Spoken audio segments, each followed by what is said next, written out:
সকলকে স্বাগত জানানোর মাধ্যমে আজকের আলোচনা শুরু করছি। আপনারা যারা আজকের আলোচনায় অংশ নিয়েছেন, আপনারা আগামীকাল এবং পরশুদিনের আলোচনায় অংশ নেবেন ইনশাআল্লাহ। আমাদের সামনে বেশ দীর্ঘ আলোচনা রয়েছে। আমি মূলত আজকে যা আলোচনা করব এক ঝলকে তা সংক্ষেপে সবাইকে জানিয়ে দিতে চাই। আমি সাধারণত উচ্চাকাঙ্ক্ষা নিয়ে শুরু করি যে নির্দিষ্ট একটি লক্ষ্যমাত্রায় আলোচনা শেষ করব, তবে সময় ফুরিয়ে যাওয়ায় কখনোই সে পর্যন্ত পৌঁছতে পারি না। কিন্তু আমি আশা করাটা অব্যাহত রাখবো ইনশাআল্লাহ। তো ধারাবাহিক এই আলোচনাটির উদ্দেশ্য হল হজ মৌসুম সমাগত, আর অবশ্যই একজন মুসলিমের আধ্যাত্মিক বৎসরের দুইটি উপলক্ষের মধ্যে হজ অন্যতম। উপলক্ষ দুটি হল রমজান মাস এবং হজ। যখন আমরা উল্লেখযোগ্য কিছু বিষয় উদযাপন করে থাকি, এই উভয় উপলক্ষ থেকে বেশ কিছু শিক্ষণীয় বিষয় রয়েছে। আর বিশেষভাবে হজের প্রসঙ্গ যখন আসে, আমরা হজের শিক্ষা এবং ঐতিহ্যকে ইব্রাহিম আলাইহিসসালামের সাথে যুক্ত করে থাকি। তিনি কাবা ঘর নির্মাণ করেছেন। এছাড়াও কুরবানি এবং অন্যান্য আনুষ্ঠানিকতাগুলো সরাসরি ইব্রাহিম আলাইহিসসালামের সাথে সম্পর্কযুক্ত। সেজন্যই হজের ঘটনাগুলোর সাথে সম্পর্কিত ইব্রাহিম আলাইহিসসালামের আদর্শ বিষয়ক খুতবা, আলোচনা এবং নসিহত অহরহ মুসলিমদের মাঝে দেখবেন। কিন্তু আমি মনে করি সেই সমীকরণে আরও একটি বিষয় যোগ করা উচিত। আমরা অবশ্যই ইব্রাহিম আলাইহিসসালামকে নিয়ে কথা বলবো, কিন্তু তাকে নিয়ে আলোচনাটি থাকবে ধারাবাহিক এই আলোচনার একেবারে শেষের দিকে। আমি মনে করি আমাদেরকে শুরু করতে হবে স্বয়ং রাসূল সাল্লাল্লাহু আলাইহি সাল্লামের জীবনী থেকে। আমি এই ধারাবাহিক আলোচনার নাম দিয়েছি হজের পথ পরিক্রমা, রাসূল সাল্লাল্লাহু আলাইহি সাল্লামের হজের পথ পরিক্রমা। কারণ আমাদেরকে বুঝতে হবে যে কিভাবে আমরা এখানে আসলাম, কিভাবে আমরা হজ পর্যন্ত এই অবস্থানে পৌঁছলাম। একটি দৃষ্টিকোণ থেকে আপনি এটাকে প্রধান লক্ষ্যগুলোর একটি মনে করতে পারেন। যদি এটা একমাত্র লক্ষ্য নাও হয়ে থাকে, রাসূল সাল্লাল্লাহু আলাইহি সাল্লামের জীবনের অন্যতম মিশন ছিল হজ প্রতিষ্ঠা করা, যার অর্থ আসলে স্বয়ং ইসলামকে প্রতিষ্ঠা করা। তো হজকে প্রকৃত অর্থে প্রতিষ্ঠিত হতে হলে কাবা ঘরে রক্ষিত মূর্তিগুলোর ধ্বংস অনিবার্য ছিল। হজের উদ্দেশ্যটি প্রতিষ্ঠিত হওয়ার জন্যই ইব্রাহিম আলাইহিসসালাম কাবা ঘর নির্মাণ করেছিলেন। আর আমাদের রাসূল সাল্লাল্লাহু আলাইহি সাল্লাম ছিলেন ইব্রাহিম আলাইহিসসালামের বংশধর। তিনি সেই দায়িত্ব সমাপ্ত করেছেন যা ইব্রাহিম আলাইহিসসালাম শুরু করেছিলেন হাজার হাজার বছর আগে, তাই না? এক দৃষ্টিকোণ থেকে ইব্রাহিম আলাইহিসসালামের উদ্দেশ্যটি মূলত তাঁর উদ্দেশ্য ছিল। কারণ ইব্রাহিম আলাইহিসসালাম একটি দোয়া করেছিলেন যে মানুষ যাতে পৃথিবীর সকল প্রান্ত থেকে এই ঘরে ছুটে আসে, من كل فج عميق। অর্থাৎ সকল বাঁক এবং মোড় থেকে, প্রত্যেক রাস্তার প্রান্ত থেকে মানুষেরা এখানে আসবে। কিন্তু হাজার হাজার বছর ধরে সেটা ঘটেনি। ইব্রাহিম আলাইহিসসালাম সেই ঘরটি নির্মাণ করেছিলেন, আর এই ঘরটি কেবলমাত্র আল্লাহর উপাসনার জন্য নির্ধারিত ছিল না হাজার হাজার বছর ধরে, সম্ভবত 4000 বছরের বেশি সময় ধরে। প্রকৃতপক্ষে আপনি যদি রাসূল সাল্লাল্লাহু আলাইহি সাল্লামের সময়ে জন্মগ্রহণ করতেন, আপনি এক আল্লাহর উপাসনার স্থান হিসেবে কাবাকে বিবেচনা করতে পারতেন না। আপনার কাছে এটাকে মন্দিরের মতো মনে হতো, যেখানে অনেকগুলো মূর্তি ছিল। এটি ছিল বহুধর্মীয় একটি মন্দির। এর অর্থ সেখানে বিভিন্ন ধর্মের সমাগম ঘটেছিল। কেউ লাতে বিশ্বাস করত, কেউ মানাতে বিশ্বাস করত, কেউ উজ্জায় বিশ্বাস করত, কেউ অন্য মূর্তিতে বিশ্বাস করত। যেই সকল মূর্তিতেই তারা বিশ্বাস করত, এটা ছিল এই সবগুলো মূর্তির স্থান। তাদের কিছু একক এবং অভিন্ন আচার অনুষ্ঠান ছিল। এছাড়া ভিন্ন আরও কিছু কিছু আনুষ্ঠানিকতা তাদের প্রত্যেক দল স্বতন্ত্রভাবে পালন করত। এটা ছিল বহুমাত্রিক ধার্মিকতার সমাজ। আমেরিকাতে এমন অল্প কিছু বিমানবন্দর রয়েছে, ইংল্যান্ডেও 1-2টি বিমানবন্দর দেখেছি যেখানে বহু ধর্মীয় প্রার্থনা কক্ষ রয়েছে। সেখানে থাকে কোরআন, বাইবেল, তাওরাত, হিন্দুদের বেদ। তাকের মধ্যে এই সবগুলো ধর্মগ্রন্থ পাশাপাশি থাকে। দেয়ালগুলোতে তারা কিছুই ঝুলায় না, সেগুলো ফাঁকা থাকে। তো আপনি হয়তো নামাজ পড়ছেন, তখনই অন্য কেউ যিশুর কাছে প্রার্থনা করছে, অন্য কেউ হয়তো সেন্ট নিকোলাসের কাছে প্রার্থনা করছে, আর অন্য কেউ হয়তো তার হিন্দু দেবতাকে ডাকছে অথবা একাধিক দেবতাকে ডাকছে। সবকিছু একই কক্ষে, একই সময়ে। কাবার অবস্থাও এরকম হয়ে গিয়েছিল। আর অনেক অনেক শতাব্দী ধরে এটা এভাবেই ছিল, রাসূল সাল্লাল্লাহু আলাইহি সাল্লামের আবির্ভাবের পূর্ব পর্যন্ত। তো আমার সামনে অনেকগুলো উদ্দেশ্য রয়েছে। প্রথম উদ্দেশ্যটি হলো, বিশেষত আমি যখনই আগে আপনাদের এই মসজিদে এসেছি, সিরাতের কোনো একটা অংশ নিয়ে কথা বলেছি। তো আমি সেই ধারাবাহিকতায় অব্যাহত রাখব, এবং এতে 10 মিনিটের মতো সময় লাগতে পারে। কিন্তু আমি আসলে বিস্তারিত যে বিষয়ে কথা বলতে চাই তা হলো রাসূল সাল্লাল্লাহু আলাইহি সাল্লামের মিশনের শেষের 3 থেকে 5 বছর সময়কাল। আমরা এই অংশটিকে কাছ থেকে পর্যবেক্ষণ করব এবং নির্দিষ্ট একটি সূরাও লক্ষ্য করব যা সেই সময়ে রাসূল সাল্লাল্লাহু আলাইহি সাল্লামের উদ্দেশ্যের প্রতি গুরুত্বারোপ করেছে। সেই ইতিহাস পর্যবেক্ষণ করাটা আসলেই প্রয়োজনীয় অন্য একটি কারণে, যা আমি ৩০ মিনিট পরে ব্যাখ্যা করব। আর তা হলো কোরআন কিভাবে ইতিহাসকে লিপিবদ্ধ করেছে। কোরআন অনেক কিছু করেছে, এর মধ্যে একটি কাজ হলো এটা ইতিহাসকে লিপিবদ্ধ করেছে। তো আমরা প্রায় ৩০ মিনিট পরে সেটা আলোচনা করব। কিন্তু তার আগে আমি শুরু করতে চাই সেই প্রেক্ষাপটটি নিয়ে যেই অবস্থায় রাসূল সাল্লাল্লাহু আলাইহি সাল্লামের উপর ওহী নাজিল হয়েছিল। আমরা সকলে জানি যে ৪০ বছর বয়সে তার উপর ওহী নাজিল হয়, আর প্রাথমিক মাক্কি যুগে তিনি কুরাইশদের মাঝে এই বাণী প্রচার করেছেন। আর এখানে একটা বিষয় যা অনেকেরই অজানা, তা হলো সাধারণ মানুষেরা রাসূল সাল্লাল্লাহু আলাইহি সাল্লামের মূল প্রতিপক্ষ ছিল না। মধ্যবিত্ত এবং নিম্ন মধ্যবিত্ত শ্রেণী প্রতিপক্ষ ছিল না। রাসূল সাল্লাল্লাহু আলাইহি সাল্লামের প্রতিপক্ষ ছিল রাজনৈতিক শ্রেণী এবং উচ্চবিত্তের সামাজিক এবং অর্থনৈতিক শ্রেণী। সেই সময়কার বিলিয়নিয়ার, মাল্টিবিলিয়নিয়ার এবং রাজনীতিবিদরা ছিল রাসূল সাল্লাল্লাহু আলাইহি সাল্লামের মূল প্রতিপক্ষ।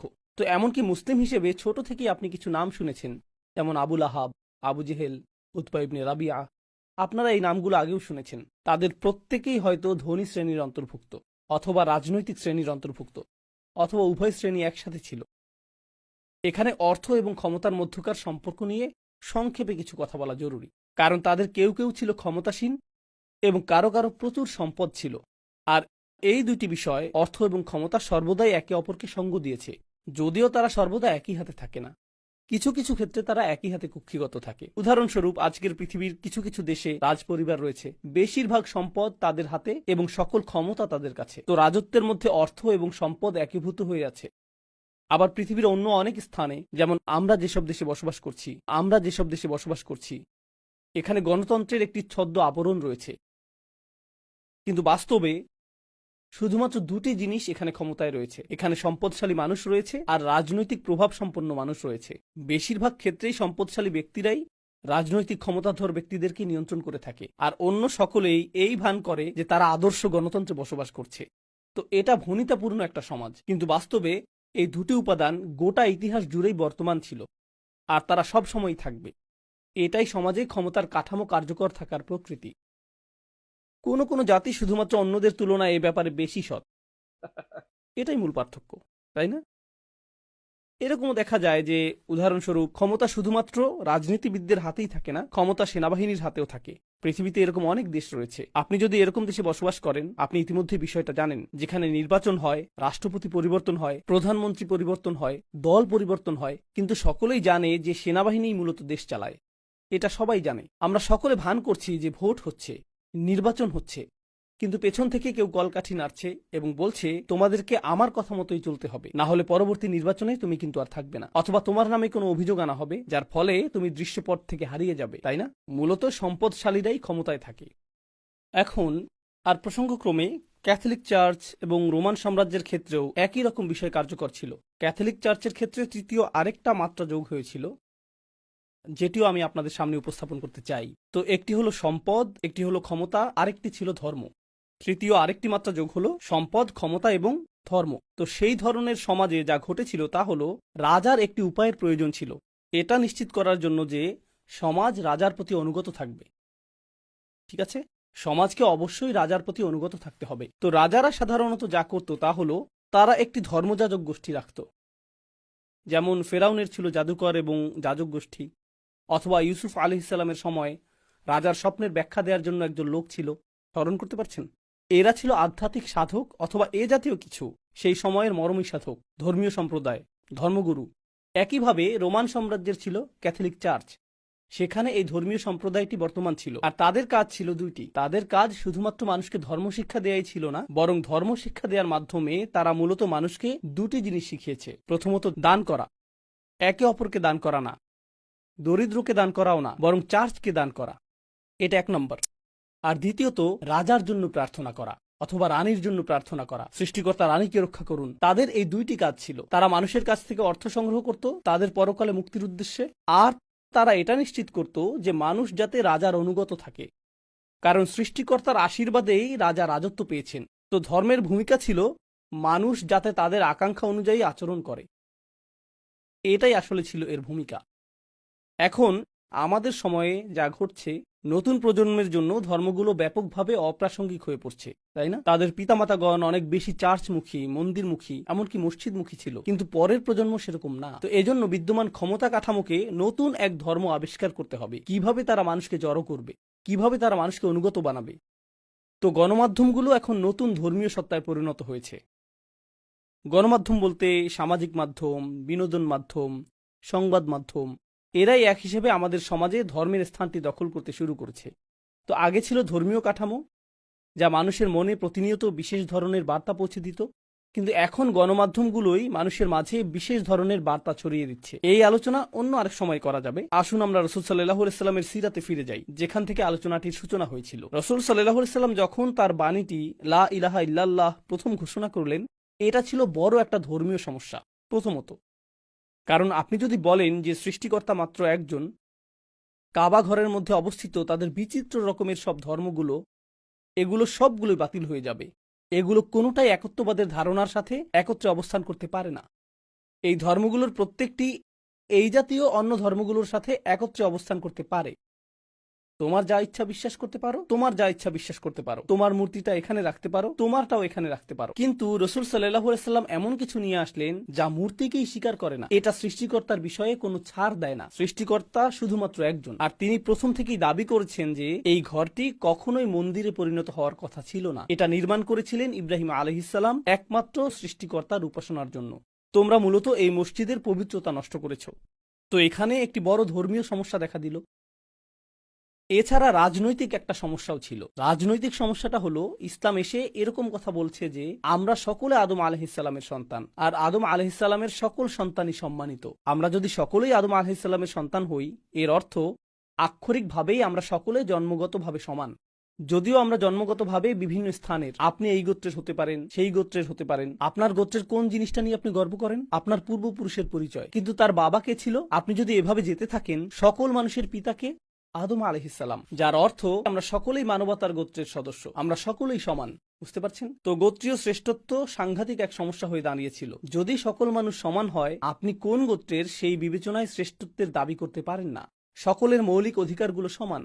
তো এটা ছিল আরেকটা সমস্যা। এখন কুরাইশরা আর শ্রেষ্ঠত্বের দাবি করতে পারবে না, এমনকি তাদের নিজেদের ভিতরেও শ্রেণী বিভাগ ছিল। এখন তারা আর এটা চর্চা করতে পারবে না। অন্য আরো সমস্যাও ছিল। কোরআন অগ্রসর হওয়ার সাথে সাথে এই সমস্যাগুলো উদ্ভূত হতে শুরু করলো। উদাহরণস্বরূপ আল্লাহ বলছেন, فذلك الذي يدع اليتيم ولا يحض على طعام المسكين। প্রাথমিক এই ওহী বলছে এমন ব্যক্তি সম্পর্কে যে এতিমকে ধাক্কা দেয় এবং দরিদ্রকে আহার করায় না। এখানে দরিদ্রকে উদ্দেশ্য করে বলা হচ্ছে না, এখানে বলা হচ্ছে ধনীদের উদ্দেশ্যে। এখানে সেই ধনীদের উদ্দেশ্যে বলা হচ্ছে যারা এতিমদেরকে ধাক্কা দেয়, যারা সমাজের দরিদ্র শ্রেণীকে বঞ্চিত করে, যারা ব্যবসায়ে মানুষকে প্রতারিত করে। আল মুতাফফিফিন। কোরআন অর্থনৈতিক দুর্নীতির সমালোচনা করেছে, যা দরিদ্রদের দ্বারা করা সম্ভব না। দরিদ্রদের কাছে তো দুর্নীতিগ্রস্ত হওয়ার জন্য যথেষ্ট সম্পদই থাকে না। কোরআন সমাজের অত্যাধিক ধনী শ্রেণীর সমালোচনা করেছে। আর প্রসঙ্গক্রমে আপনি যখন ধনী শ্রেণীকে রাগান্বিত করেন, তারা নীরবে এটা সহ্য করে না। সরকারের সাথে তাদের সরাসরি সংযোগ রয়েছে। তো ধনী শ্রেণী তাদের অভিযোগ কর্তৃপক্ষকে প্রদান করে, আর কর্তৃপক্ষ বলে আমরা ব্যবস্থা গ্রহণ করছি, আমরা তার পেছনে কিছু গুন্ডা লেলিয়ে দেব, তাকে রাস্তার মাঝে ধোলাই করা হবে। চিন্তা করবেন না, আপনার নাম কলঙ্কিত হবে না, আপনি এর বাইরে থাকুন, আপনার পক্ষ থেকে আমরাই ব্যবস্থা গ্রহণ করছি। এটা হলো পরোক্ষ উপায়ে কাজ সমাধা করার একটি উপায়। তো অর্থ, ধর্ম, ক্ষমতা এগুলো একটি অপরটির সাথে জড়িত। কুরআন আসলো এবং এটা এই সবগুলোকেই ছিন্ন ভিন্ন করা শুরু করলো। এমন কিছু বিষয় রয়েছে যা ঐতিহাসিক প্রেক্ষাপট থেকে আপনাকে উপলব্ধি করতে হবে, আর তা হলো কুরাইশরা কিছুদিন আগেই আমুল ফিল নামক একটি ঘটনা প্রত্যক্ষ করেছে। হস্তি বাহিনীর বিখ্যাত সেই ঘটনাটি।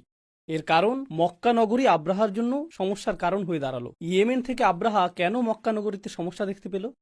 কারণ কাবা ছিল একটি ধর্মীয় কেন্দ্র। তো অত্র এলাকার সকল গোত্র যখন তাদের ধর্মীয় শ্রদ্ধা প্রদর্শন করতে চাইত, তখন তারা কোথায় যেত? তারা কাবা ঘরে যেত। আর এই কারণেই কাবা ধর্মীয় পর্যটনেরও কেন্দ্রবিন্দুতে পরিণত হয়েছিল। এটাকে ধর্মীয় পর্যটন হিসেবেই উল্লেখ করলাম। তো প্রচুর মানুষ সেখানে আসতো, অবস্থান করত, উপাসনা করত। এর ফলে মক্কার আপ্যায়ন শিল্প, হোটেল শিল্প এগুলো সমৃদ্ধ হচ্ছিল। মক্কাবাসী বেশ ভালো অর্থ উপার্জন করছিল চারপাশ থেকে মানুষ আসার কারণে।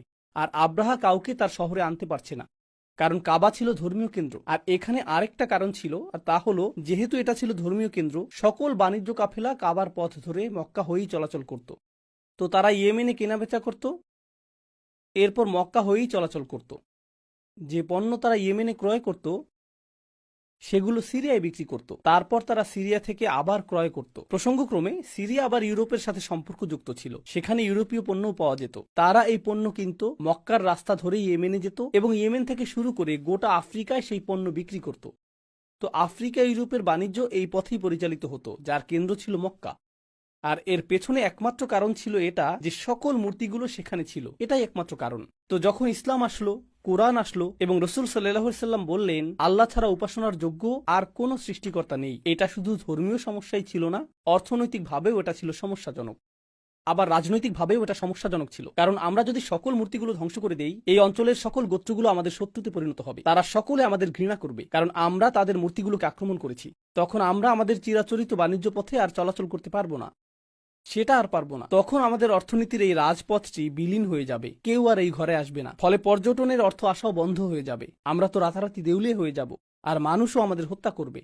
এই জন্য তাদেরকে এটা রক্ষা করতে হবে। এখন আব্রাহা তার নিজের কেন্দ্রের দ্বারা কাবাকে প্রতিস্থাপন করতে চেয়েছিল। আমরা জানি হস্তি বাহিনীর সাথে কি ঘটেছিল এবং সেই অঞ্চলটির মাঝে এর কি প্রভাব পড়েছিল। আরবের সকল গোত্রের মাঝে এই বিশ্বাস তৈরি হলো যে কুরাইশা অনুগ্রহপ্রাপ্ত মানুষ, কুরাইশা পবিত্র মানুষ এবং কাবা ঘরটি পবিত্র। অর্থাৎ কুরাইশরা হলো কাবার যথাযোগ্য তত্ত্বাবধায়ক, আর সেজন্যই তাদেরকে ক্ষমতায় রাখতে হবে। তাদের এই ক্ষমতা বরং আরও বেশি বৈধতা পেয়ে গেল হস্তি বাহিনীর এই অলৌকিক ঘটনার মাধ্যমে। এমনকি হস্তি বাহিনীও এই লোকদের কিছু করতে পারেনি। অতএব আমাদেরকেও সতর্ক হতে হবে। তো সকলেই কুরাইশদেরকে তাদের মতো ছেড়ে দিয়েছিল রসুল সাল্লাল্লাহু আলাইহি সাল্লামের আবির্ভাবের সময় পর্যন্ত। তো যখন এই আদর্শিক সংঘাতের সূচনা হলো, অবশেষে এটা এমন অবস্থায় উপনীত হয় সেখানে রসুল সাল্লাল্লাহু আলাইহি সাল্লাম প্রায় হত্যার শিকার হয়েছিলেন এবং তাকে নির্বাসিত করা হয়েছিল, তাকে তায়েফে চলে যেতে হয়েছিল। এমনকি তারও আগে তাকে শিয়াবে আবু তালিবে নির্বাসিত করা হয়েছিল। আর যখন তার জীবনের উপর চূড়ান্ত আঘাতের পরিকল্পনা হলো, তখন তাকে গোপনে মদিনায় হিজরত করতে হয়েছিল, যেখানে কিছু মুসলিম আগেই হিজরত করে চলে গিয়েছিলেন, তাই না? তো এখন রসুল সাল্লাল্লাহু আলাইহি সাল্লাম মদিনায় রয়েছেন, আর প্রথম বছরের মধ্যেই কুরাইশরা বুঝতে পারলো যে এটা বৃহত্তর সমস্যা তৈরি করবে, কারণ আমরা এই সমস্যাটিকে আটকাতে পারিনি। এখন সে যেহেতু মদিনায় রয়েছে, সে হয়তো স্বাচ্ছন্দ্যে তার কার্য পরিচালনা করতে পারবে, অন্য গোত্রগুলো হয়তো মুসলিম হওয়া শুরু করবে। তো কুরাইশরা নিশ্চিত ছিল না যে আমরা কি এই নবীর বিরুদ্ধে, মুহাম্মাদের বিরুদ্ধে যুদ্ধ করব, তাকে এবং তার অনুসারীদেরকে হত্যা করব, মদিনা পর্যন্ত গিয়ে তাদেরকে হত্যা করব, অথবা তারা তো আর আমাদের জন্য সমস্যাজনক না, কারণ তারা দূরে চলে গিয়েছে, এটা এখন অন্য মানুষদের সমস্যা, আমাদের এটা নিয়ে চিন্তিত হওয়ার প্রয়োজন নেই। তো মক্কাবাসীদের দুই ধরনের মতামত ছিল, আমরা কি তাদের পেছনে তাড়া করব, নাকি আমরা তাদেরকে ছেড়ে দেব। আর তারা যদি ক্ষমতাশালী হয়েও যায় সেটাও ভালো, কারণ তারা তো আমাদেরই আত্মীয় স্বজন, সেক্ষেত্রে আমাদের নিজের লোকেরাই ক্ষমতাশালী হয়ে উঠবে। তো তখনকার সময়ের মক্কার দুই রাজনৈতিক দলের মাঝে এই বিতর্ক চলছিল। আর এই বিতর্ক চলাকালীন অবস্থায় কুরাইশরা যা করছিল তারা স্বাভাবিক নিয়মেই বাণিজ্য পরিচালনা করছিল, তাদের সেই বাণিজ্য কাফেলা চলমান ছিল। আর রসুল সাল্লাল্লাহু আলাইহি সাল্লাম যখন সকল মুসলিমদের নিয়ে ছোট একটি জোট গঠন করলেন, তিনি আদেশ দিলেন যে এই বাণিজ্য কাফেলাগুলোকে আক্রমণ করা শুরু করতে হবে। তো তাদের বাণিজ্য আক্রান্ত হতে শুরু করলো, যেটা সম্পূর্ণরূপে ন্যায়সঙ্গত, কারণ তোমরা তাদেরকে ঘর থেকে বিতাড়িত করেছো এবং তাদের সম্পদ চুরি করেছো, তারা তাদের সম্পদ ফেরত পাবার জন্য তোমাদের আক্রমণ করছে। তো রাসূল সাল্লাল্লাহু আলাইহি সাল্লাম এখন মক্কার অর্থনীতির প্রাণসত্তাকে আক্রমণ করলেন। এখনকার সময়ে এটা অনেকটা গ্যাস পাইপলাইন অথবা তেল পাইপলাইন অথবা নৌ বাণিজ্য পথ দখলে নেয়ার মতো। কেউ নৌ বাণিজ্য পথ বন্ধ করে কিছু জাহাজ আটকে দিল অথবা গ্যাস পাইপলাইন বন্ধ করে দিল, এরপর কি ঘটে? F-16 যুদ্ধ বিমান উড়িয়ে দেওয়া হয়, ড্রোন হামলা শুরু হয়, তাই না? এটা যুদ্ধ ঘোষণা। তারা তখনও বিতর্কে লিপ্ত ছিল, আমরা কি মুহাম্মাদের পেছনে তাড়া করব নাকি করব না। যখন তারা জানতে পারলো যে কয়েকটি বাণিজ্য কাফেলা আক্রান্ত হয়েছে, আমরা তো এটা মেনে নিতে পারি না, এই হুমকি দূর করতে হবে। তো এখন তাদের মধ্যে যারা ছিল আক্রমণাত্মক, তারা এই বিতর্কে জয়ী হয়ে গেল যে মুসলিমদের আক্রমণ করা আমাদের উচিত হবে কিনা। তাই তারা মুসলিমদের আক্রমণ করতে এগিয়ে আসলো, যা বদরের যুদ্ধের সূচনা করলো। তো অত্যন্ত দ্রুততার সাথে এটা ঘটে গেল।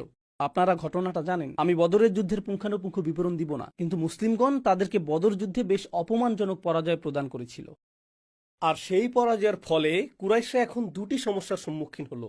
এক, গোটা অঞ্চলে ছড়িয়ে গেল যে তারা পরাজিত হয়েছে, হস্তি বাহিনীও একসময় তাদেরকে পরাজিত করতে পারেনি, আর এখন তারা কতিপয় লোকের কাছে পরাজিত হলো যাদেরকে তারা বলতো أراذلنا بادي الرأي। হীন, অধম, গৃহহীন লোকেরা, অপরাধী, দাস, দুর্বল ও নির্বোধ লোকেরা, আর এদের কাছেই তারা পরাজিত হলো।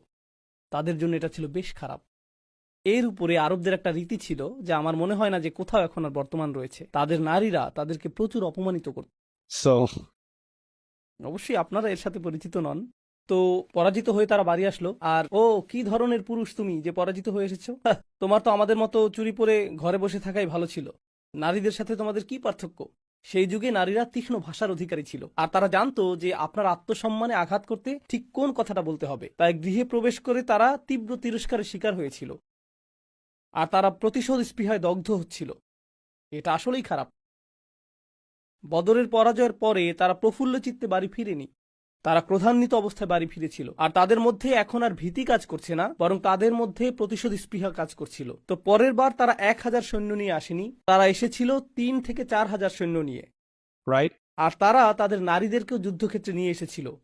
ওহুদের যুদ্ধে তারা তাদের নারীদেরকে নিয়ে এসেছিল, কারণ তারা মনে করেছিল আমরা যদি ভীত হয়ে পড়ি এবং পালিয়ে যাবার চেষ্টা করি, পেছন থেকে নারীরা আমাদের তিরস্কার করবে, কিভাবে তোমরা পালাতে পারছো, তাই না? আর যদি তারা পালিয়েও যায়, নারীরা তো অত দ্রুত পালাতে পারবে না। মুসলিমগণ তখন তাদের নারীদেরকে গ্রহণ করবেন, যা তাদের পুরুষত্বকে প্রশ্নবিদ্ধ করবে। প্রকৃত পুরুষ মানুষ হিসেবে আমরা ভীত নই, আমরা আমাদের নারীদেরকে সাথে নিয়েই আসব। তো তারা তাদের নারীদেরকে নিয়ে আসলো, যারা পেছন থেকে নাচ গান করে উৎসাহ যোগাচ্ছিল। এটাই ওহুদে তাদের সেনাবাহিনী, যারা আক্রমণ করতে এসেছিল। আমি ওহুদের পুঙ্খানুপুঙ্খ বিবরণ দিব না, তবে একটি বিষয় আপনাদের জানা উচিত, মুসলিমরা বেশ ভালোভাবে তাদের কোণঠাসা করে ফেলেছিল, তাদেরকে বেশ ভালোভাবে শায়েস্তা করা হয়েছিল। খেলায় দুর্বল প্রতিপক্ষ যেভাবে ধরাশায়ী হয়, যুদ্ধের ময়দানেও তাদের অবস্থা ঠিক সেরকম হয়ে গিয়েছিল।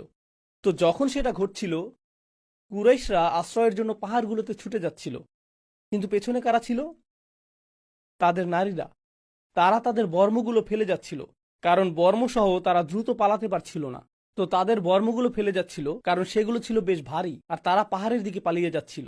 নারীরা সেখানেই দাঁড়িয়েছিল, আর তারা নারীদের পাশ দিয়েই পালাচ্ছিল। নারীদের ছাড়াই তারা পাহাড়ের দিকে ছুটে যাচ্ছিল, আর নারীদের অবস্থা ছিল, আমাদের জন্য অপেক্ষা করো। নারীরা তো পুরুষদের মতো দ্রুত পালাতে পারে না, তাই তারা পেছনে পেছনে পালাতে লাগলো। আর সাহাবীগণ উল্লেখ করছেন, যখন আমরা তাদের পিছু ধাওয়া করছিলাম, আমরা নারীদের পায়ের গোড়ালির পেছনের অংশ দেখতে পেলাম, যারা পোশাক উপরে তুলে ধরে পালাচ্ছিল পাহাড়ের উদ্দেশ্যে। এটা ছিল ওহুদের প্রথমার্ধ। তারপরের ঘটনা তো আপনারা জানেন। মুসলিম তীরন্দাজগণ যখন বর্ম এবং তলোয়ারগুলো মাটিতে পড়ে থাকতে দেখলেন, তাদের অনেকেই নিজেদের অবস্থান ত্যাগ করলেন। আর খালিদ ইবনে ওয়ালিদ তখনও মুসলিম হননি। তিনি ঘুরে এসে পিছন দিক থেকে তাদের উপর আক্রমণ করলেন। আর সেই অবস্থায় রাসূল সাল্লাল্লাহু আলাইহি সাল্লাম প্রায় নিহত হওয়ার উপক্রম হয়েছিলেন। তার মুখমণ্ডলের 3টে স্থানে আঘাতপ্রাপ্ত হয়েছিলেন, তিনি জ্ঞান হারিয়ে ফেলেছিলেন। সেদিন তার জীবনের উপর একাধিক আঘাত এসেছিল। আর এটা ছিল কুরাইশদের জন্য তথাকথিত প্রথম বিজয়। আর যুদ্ধের পরে তারা আজে বাজে অনেক কথা বলেছিল। لنا العزى ولا عزى لكم. আমাদের উজ্জা দেবী রয়েছে। প্রসঙ্গক্রমে উজ্জা শব্দটি আল আযু এর স্ত্রীবাচক শব্দ, যা এসেছে আজিজ থেকে। আল্লাহর নাম হলো আল আজিজ। আল আযু হলো যার শক্তি সবচেয়ে বেশি। আল উজ্জা অর্থ সেই কল্পিত দেবী যার শক্তি সবচেয়ে বেশি। لنا العزى ولا عزى لكم. আর আল্লাহ কোরআনে একটি আয়াতের দ্বারা এর জবাব দিয়েছিলেন, ذلك بأن الله مولى الذين آمنوا وأن الكافرين لا مولى لهم.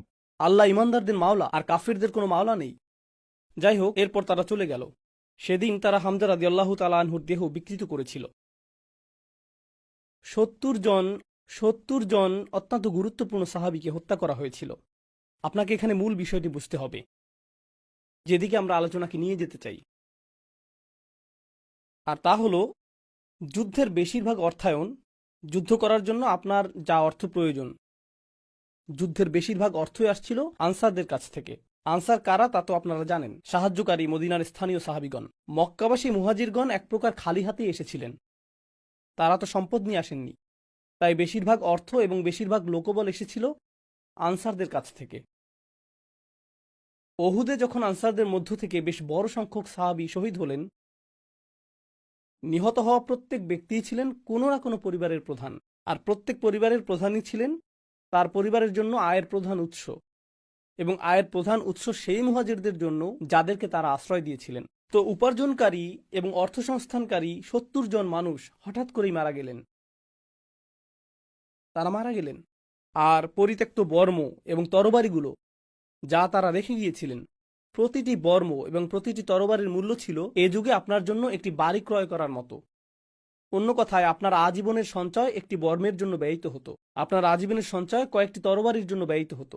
তো কুরাইশরা যখন মুসলিমদের বর্ম এবং তরবারিগুলো নিয়ে গেল, মুসলিমগণ ব্যাপক পরিমাণে সম্পদ হারালেন এবং তারা তাদের অর্থসংস্থানকারীদের হারালেন একই সাথে। এটা ইতিমধ্যেই ছিল দারিদ্র্যপীড়িত একটি সমাজ। ويؤثرون على أنفسهم ولو كان بهم خصاصة. কোরআন আমাদেরকে বলছে যে আনসারগণ, মদিনার স্থানীয় সাহাবিগণ, তারা মুহাজিরদেরকে নিজেদের উপরেও প্রাধান্য দিচ্ছিলেন, যদিও তারা নিজেরাই অনাহারে থাকতেন।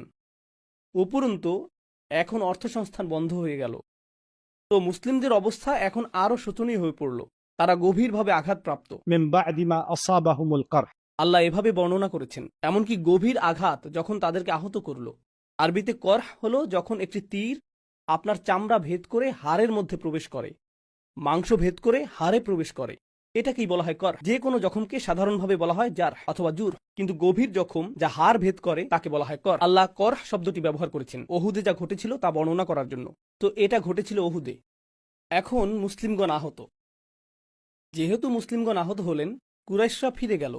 তারা ভালো বোধ করছে, কিন্তু তারা নিজেদের নির্বুদ্ধিতা উপলব্ধি করলো। তারা বলল, আরে ভাই, আমাদের তো উচিত ছিল তাদেরকে শেষ করে দেয়া। মুসলিমরা শক্তিহীন হয়ে পড়েছিল, ইসলামকে আমরা একেবারে নিঃশেষ করে দিতে পারতাম। জানি না তখন কি হয়েছিল আমাদের। তারা কিন্তু শেষে আতঙ্কিত হয়ে পড়েছিল এবং দ্রুত প্রস্থান করছিল। কিন্তু এখন তারা প্রশ্ন করতে শুরু করলো, আরে ভাই, আমরা এই সমস্যাটাকে সমূলে শেষ করে দিতে পারতাম। আমরা একা তাদের বিরুদ্ধে যুদ্ধ করব না। কারণ মক্কার প্রেক্ষাপট বিবেচনায়, কুরাইশদের দৃষ্টিকোণ বিবেচনায় তারা ছিল সৌভাগ্যবান। তারা অহুদেও পরাজয়ের দ্বারপ্রান্তে ছিল। মুসলিমগণ শুধুমাত্র কৌশলগত একটি ভুল করেছিলেন, অন্যথায় এই যুদ্ধেও কাফেররা পরাজিত হয়েছিল। পুনরায় তারা একা রাসূল সাল্লাল্লাহু আলাইহি সাল্লামের মুখোমুখি হবার ঝুঁকি নিবে না। তো তারা কি করল? তারা সেই অঞ্চলের আহবাস এবং বিভিন্ন গোত্রের সাথে আলোচনা শুরু করল এবং বলল, দেখো, ইসলাম আমাদের জন্য সমস্যাজনক। আমরা ইতিমধ্যেই এই লোকদের সাথে 2 বার যুদ্ধে জড়িয়েছি, মুহাম্মদ এবং তার অনুসারীদের সাথে। আমরা সাল্লাল্লাহু আলাইহি সাল্লাম বলি, তারা বলে না। তো সে এবং তার অনুসারীরা আমাদের জন্য সমস্যা হয়ে দাঁড়িয়েছে। কিন্তু তারা শুধুমাত্র আমাদের সমস্যা হয়েই থাকবে না, তারা তোমাদের জন্যও সমস্যাজনক হয়ে দাঁড়াবে। তো তোমরা যদি চাও, আমরা সকলেই হাত মিলাবো এবং সকলে একসাথে এই সমস্যাকে শেষ করে দিব। আমরা আমাদের ব্যাপক সংখ্যা দিয়েই তাদেরকে পরাজিত করে দিব। আমরা সম্মিলিত জোট তৈরি করব, কাফেরদের জাতিসংঘ বানাবো, And we'll get up. আর আমরা যাব এবং তাদের একসাথে চূড়ান্ত আঘাত করব, কারণ তারা সংখ্যায় আমাদের চেয়ে কম। আর প্রসঙ্গক্রমে সম্মিলিত আক্রমণের পেছনে তারা যে কারণ দেখিয়েছিল তা হলো, এরা তোমাদের জন্য পরবর্তীতে সমস্যাজনক হয়ে দাঁড়াবে। অন্য আরেকটি কারণ তারা দেখিয়েছিল, তা হলো, দেখো, আমরা তাদের সাথে 2 বার যুদ্ধ করেছি। যুদ্ধক্ষেত্রে যাওয়াটা উত্তম সিদ্ধান্ত হবে না, বরং তাদের শহরটিকে আমরা আক্রমণ করব। কোন শহরের কথা তারা বলছে? মদিনা। যখন আপনি কোনো শহরে সামরিক অভিযান চালান, এটা যুদ্ধক্ষেত্রে পরিচালিত সামরিক অভিযানের তুলনায় সম্পূর্ণ ভিন্ন। যুদ্ধক্ষেত্রে উভয় পক্ষে কে মারা যায়? সৈনিকরা। শহরের ক্ষেত্রে কে মারা যাবে?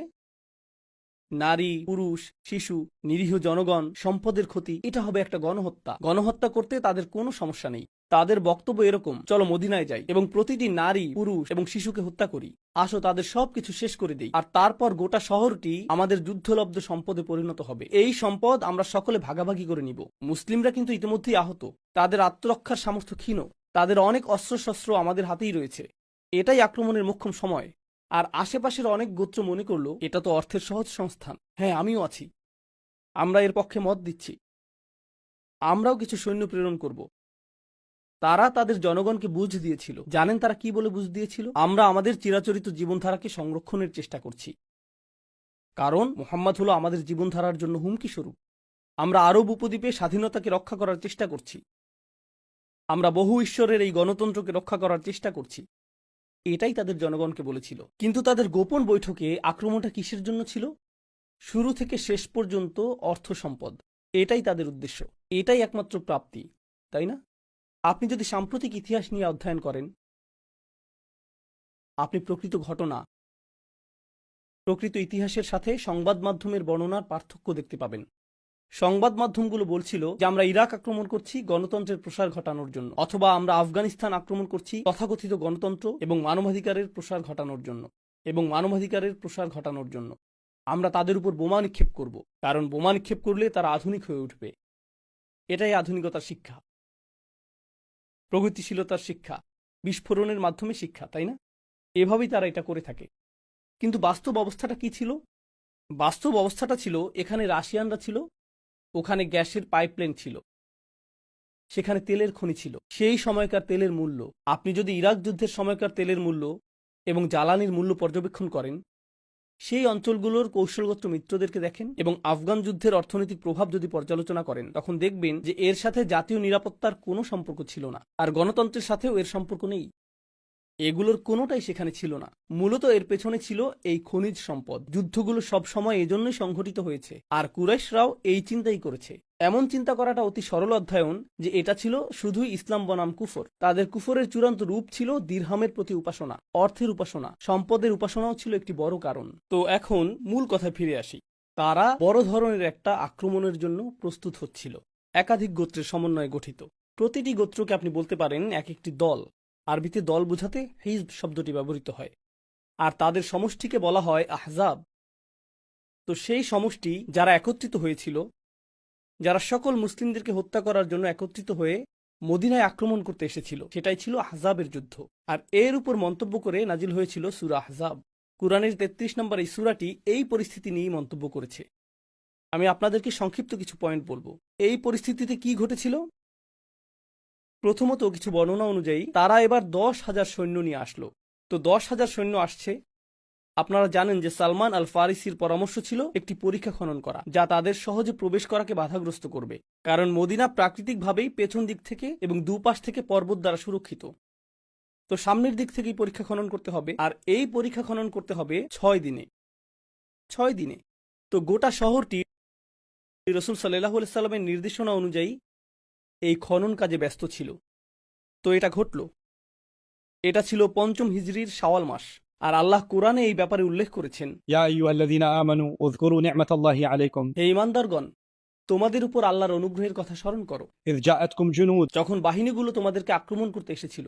একটি বাহিনী না, বরং জুনুদুন। فأرسلنا عليهم ريحا وجنودا لم تروها। তো এরকমটা ঘটেছিল প্রাচীনকালে, যখন আপনি কোনো দুর্গ অথবা সুরক্ষিত শহর আক্রমণের চেষ্টা করতেন, আপনি শহরের চারপাশে অবরোধ তৈরি করতেন। আপনি সরাসরি আক্রমণের চেষ্টা করতেন না, কারণ তারা সুরক্ষিত। তখন কি ঘটবে? এক সময় দুর্গের ভিতর খাদ্য সংকট দেখা দিবে, তাদের উপায় উপকরণ সংকট দেখা দিবে, তারা অনাহারে থাকতে শুরু করবে এবং আত্মসমর্পণ করবে। তো আপনি শুধু বাইরে থেকে অপেক্ষা করেন যাতে তারা খাদ্য সংকটে পড়ে, আর তারপর তারা আত্মসমর্পণ করবে। এভাবেই অতীতকালে দুর্গ অথবা সুরক্ষিত শহর জয় হতো। তো কুরাইশরা চিন্তা করছিল, আমরা শুধু শহরের বাইরে অপেক্ষা করব। এটা ঠিক যে আমরা পরীক্ষা অতিক্রম করতে পারছি না, আমরা চেষ্টা করেছি, আমাদের শুধু অপেক্ষা করতে হবে। এক সময় তাদের খাদ্য এবং পানীয়ের যোগান নিঃশেষ হয়ে যাবে, আগে অথবা পরে তাদেরকে বেরিয়ে আসতেই হবে, আর যখন তারা বের হবে আমরা তাদেরকে ধরে ফেলবো। তো তারা অপেক্ষা করছিল। কিন্তু সেখানে কি শুধুই কুরাইশরা ছিল? তারা অনেকগুলো গোত্র সাথে করে নিয়ে এসেছিল, তাই না? এই গোত্রগুলো সবাই প্রচুর অর্থ ব্যয় করেছে এখানে এসে সেনা ছাউনি স্থাপনের জন্য। সেনা ছাউনি স্থাপন করাটা ব্যয়বহুল। তাঁবু খাটানো, পশুদের খাবারের সংস্থান, সৈন্যদের খাবারের ব্যবস্থা, সব কিছুর নিরাপত্তা রক্ষা, খাবার রান্না করা, অসুস্থ সৈনিকদের জন্য জরুরি হসপিটালের ব্যবস্থা করা। তাদের অস্থায়ীভাবে গোটা একটা শহর স্থাপন করতে হয়, আর তাদেরকে সেখানে অবস্থান করতে হয় সপ্তাহের পর সপ্তাহ। মুসলিমগণ যখন মদিনাতে অবরুদ্ধ হয়েছিলেন, তখন আল্লাহ কি করলেন? আল্লাহ কোরআনে বলেছেন, فأرسلنا عليهم ريحا। আমরা তাদের বিরুদ্ধে একটি বাতাস প্রেরণ করলাম। তো মরুভূমিতে যখন বালি ঝড় আসে, তখন মানুষের চোখে বালি প্রবেশ করে, মানুষের মুখে বালি প্রবেশ করে, এটা পশুদের চোখে প্রবেশ করে। এই বাতাস সেই চুলাগুলোকে উল্টে দেয় যেখানে খাবার রান্না হচ্ছিল। এরপর তাঁবুতে আগুন ধরে যায়, ঘোড়াগুলো দৌড়ে চলে যায়, আর উটগুলো ছুটাছুটি করতে থাকে।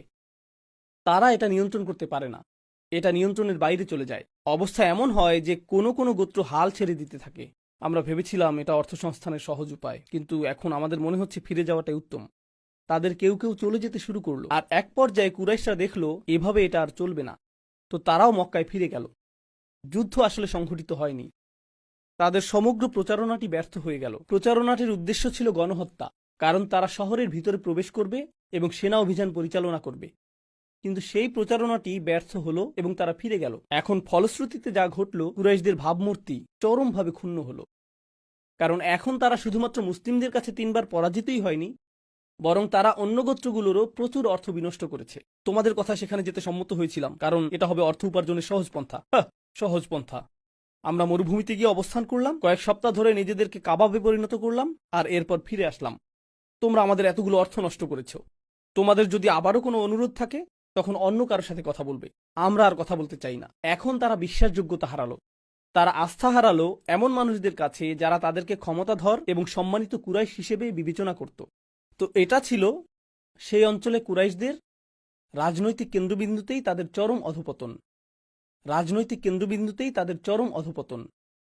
এখন এই সব কিছু বলার পরে আমাদেরকে পরবর্তী ধাপে যেতে হবে, আর মূলত এটাই আপনাদের সাথে আমি আলোচনা করতে চেয়েছি। এতক্ষণ আমি যা বললাম তা ছিল ইতিহাসের গুরুত্বপূর্ণ এই ঘটনাগুলো উল্লেখের মাধ্যমে প্রেক্ষাপট তৈরি করা, যেটা সূরা ফাথ অধ্যয়নের জন্য পথ উন্মোচিত করবে ইনশাআল্লাহ। সূরা ফাথের কিছু অংশ আমরা পরবর্তী পর্বে আলোচনা করব ইনশাআল্লাহ। খন্দকের যুদ্ধের 1 বছর এবং কয়েক মাস পরে রাসূল সাল্লাল্লাহু আলাইহি সাল্লাম একটি স্বপ্ন দেখলেন, আর তিনি স্বপ্নে দেখলেন যে তিনি উমরা করছেন এবং এই উদ্দেশ্যে তিনি মাথা মুন্ডন করছেন। তো তিনি এই স্বপ্নের কথা সাহাবীদেরকে বললেন। এটা বললেন যে আমি এই স্বপ্নটা দেখেছি, আমরা উমরা করতে যাব, আর সমস্যা হলো আপনাকে উমরা করতে মক্কায় যেতে হবে। আর রাসূল সাল্লাল্লাহু আলাইহি সাল্লামের আগমনের এবং কোরআন নাজিলের অনেক আগে থেকে বহু শতাব্দী ধরে পৃথিবী একটি নির্দিষ্ট পন্থায় পরিচালিত হয়েছে। অতীতকালের প্রচলিত কিছু জীবন পদ্ধতি নিয়ে আমি আপনাদের মনোযোগ আকর্ষণ করতে চাই, যা পৃথিবীতে আধিপত্য বিস্তার করেছিল। এটা ছিল খ্রিস্টানদের একটা জীবন পদ্ধতি, কিন্তু অন্য সভ্যতাগুলোতেও এর উপস্থিতি পাওয়া যায়। চাইনিজ সভ্যতা, ভারতীয় সভ্যতা, পারস্য সভ্যতা ইত্যাদি। সমাজকে বিন্যস্ত করার জন্য তাদের নির্দিষ্ট পন্থা ছিল। আমি এখানে খ্রিস্টানদের উদাহরণ দিব। তাদের এরকম ধারণা ছিল যে কিছু মানুষ শাসন করার জন্যই জন্মেছে, কিছু মানুষ রাজকীয় রক্ত নিয়ে জন্মেছে, আর সৃষ্টিকর্তা চান যে এই লোকগুলোই পৃথিবী শাসন করুক। যেহেতু ইতিমধ্যেই তাদের শাসন ক্ষমতা রয়েছে, এর অর্থ সৃষ্টিকর্তা এরকমটাই চান। এটাই সৃষ্টিকর্তার ইচ্ছা। এই শাসকরা হলো বিশেষ মানুষ। কোনো কৃতকর্মের জন্য তারা বিশেষ মর্যাদা সম্পন্ন না, বরং তাদের বিশেষত্ব শুধুমাত্র বংশ পরিচয়ের কারণে। শুধুমাত্র জন্মগ্রহণের মাধ্যমেই তারা বিশেষ। তারা সাধারণ মানুষের চাইতে উত্তম। সামাজিক এই কাঠামোর দ্বিতীয় অংশটি হল, তারা মনে করত যে সমাজের এমন কিছু মানুষ রয়েছে যারা সৃষ্টিকর্তা কর্তৃক বাছাইকৃত। এরা ছিল পবিত্র মানুষ, সাধক, পুরোহিত, গির্জার যাজকগণ। তারাই একমাত্র মানুষ যারা জানে যে সৃষ্টিকর্তা আসলে কে, অন্য কেউ তা বুঝতে পারবে না। এই লোকগুলোই ধর্ম বুঝতে পারে, এই লোকগুলোই সৃষ্টিকর্তার বিধানগুলোকে বুঝতে পারে, আর একমাত্র এই লোকগুলোই সৃষ্টিকর্তার প্রতিনিধি হয়ে কথা বলতে পারে। যদি কেউ তাদের সাথে দ্বিমত পোষণ করে, তাহলে সে কোনো মানুষের সাথে দ্বিমত পোষণ করছে না, বরং স্বয়ং সৃষ্টিকর্তার সাথেই দ্বিমত পোষণ করছে। তো এই দুটি শ্রেণী, একদিকে ছিল রাজকীয় অভিজাত শ্রেণী, আর অন্যদিকে ছিল আধ্যাত্মিক অভিজাত শ্রেণী। আধ্যাত্মিক অভিজাত শ্রেণী। আর এই দুটি অভিজাত শ্রেণীর মধ্যে যোগসাজশ ছিল, তাদের মধ্যে অংশীদারিত্বের সম্পর্ক ছিল। ধর্মীয় অভিজাত শ্রেণী তাদের বক্তব্য প্রদান করত এবং মানুষের কাছে প্রচার করত যে রাজার প্রতি অবশ্যই তোমাদেরকে অনুগত হতে হবে, কারণ সৃষ্টিকর্তা এই রাজাকে বাছাই করেছেন। তো তারা বিভিন্ন স্থানে ভ্রমণ করে এটা নিশ্চিত করত যে প্রত্যেকেই যাতে শাসক গোষ্ঠীর প্রতি অনুগত থাকে। আর শাসক গোষ্ঠীও ধর্মযাজকদের কাছে এসে বলতো, আমরা আপনাদের গির্জাগুলোর অর্থায়ন করব, আমরা আপনাদের সুরক্ষা প্রদান করব, আমরা নিশ্চিত করব প্রত্যেকেই যাতে আপনাদের কথা শুনে। কেউ যদি আপনাদের বিরোধিতা করে, আমরা তাদেরকে হত্যা করব। এভাবে আমরা আপনাদেরকে রক্ষা করব, আর আপনারা সকলকে বলবেন যাতে তারা আমাদেরকে অনুসরণ করে। এই বন্দোবস্তটি তারা তৈরি করেছিল। এরপর তৃতীয় আরেক শ্রেণীর মানুষ ছিল। তো সেখানে ছিল রাজনৈতিক বা রাজকীয় অভিজাত শ্রেণী, ছিল ধর্মীয় অভিজাত শ্রেণী। এই দুইটি ছাড়াও সেখানে ছিল অর্থনৈতিক অভিজাত শ্রেণী, যাদের কাছে অর্থ ছিল।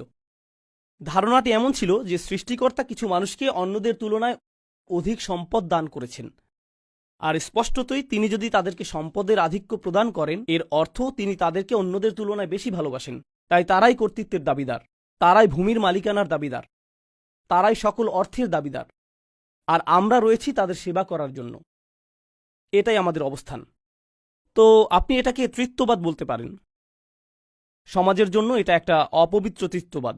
সেখানে ছিল শাসক গোষ্ঠী, সেখানে ছিল ধর্মীয় অভিজাত, আর সেখানে ছিল সম্পদশালী অভিজাত, আর বাকিদেরকে বলা হতো সাধারণ মানুষ।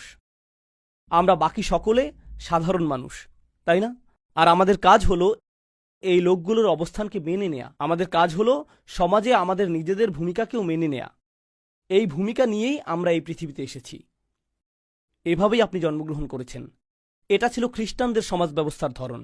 তবে চাইনিজদেরও একই প্রকৃতির নিজস্ব সমাজ ব্যবস্থা ছিল, হিন্দুদেরও সমাজ ব্যবস্থা ছিল, অগ্নিপূজারীদেরও একই প্রকৃতির নিজস্ব সমাজ ব্যবস্থা ছিল, কিন্তু তাদের সকলের কিছু বিষয় ছিল অভিন্ন। এমনকি ফেরাউনের সময়ে গেলেও আপনি একই সূত্র দেখতে পাবেন। ফেরাউন বিশ্বাস করত যে সে সৃষ্টিকর্তা কর্তৃক বাছাইকৃত, তার রক্তে আভিজাত্য রয়েছে। তার একটি যাজক গোষ্ঠী ছিল যারা প্রচার করে বেড়াতো যে তোমাদেরকে ফেরাউনের অনুগত হতে হবে।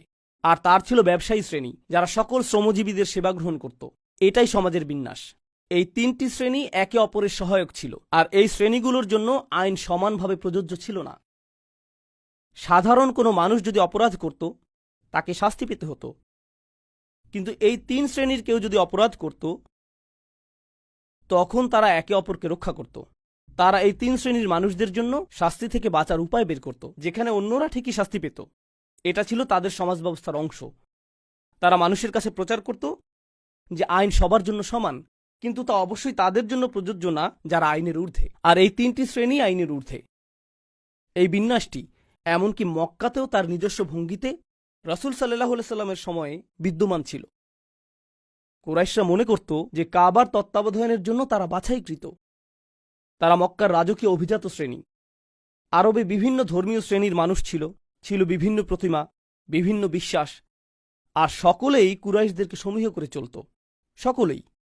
কুরাইশদের সাথে ঝামেলা করা যাবে না, তারা সুরক্ষিত সম্প্রদায়। সেজন্যই কুরাইশরা যখন ব্যবসার উদ্দেশ্যে ভ্রমণ করত কেউই তাদেরকে আক্রমণ করত না, কারণ তারা সুরক্ষিত ছিল ধর্মীয় শ্রেণী দ্বারা। আর এমন লোকে ছিল যারা প্রচুর সম্পদের অধিকারী। যখন কোরআন নাজিল হল, যখন আল্লাহ রসুল সাল্লাল্লাহু আলাইহি সাল্লামের কাছে তার চূড়ান্ত ওহী প্রদান করলেন, এটা একেবারে শুরু থেকেই ছিল একটা বিপ্লব।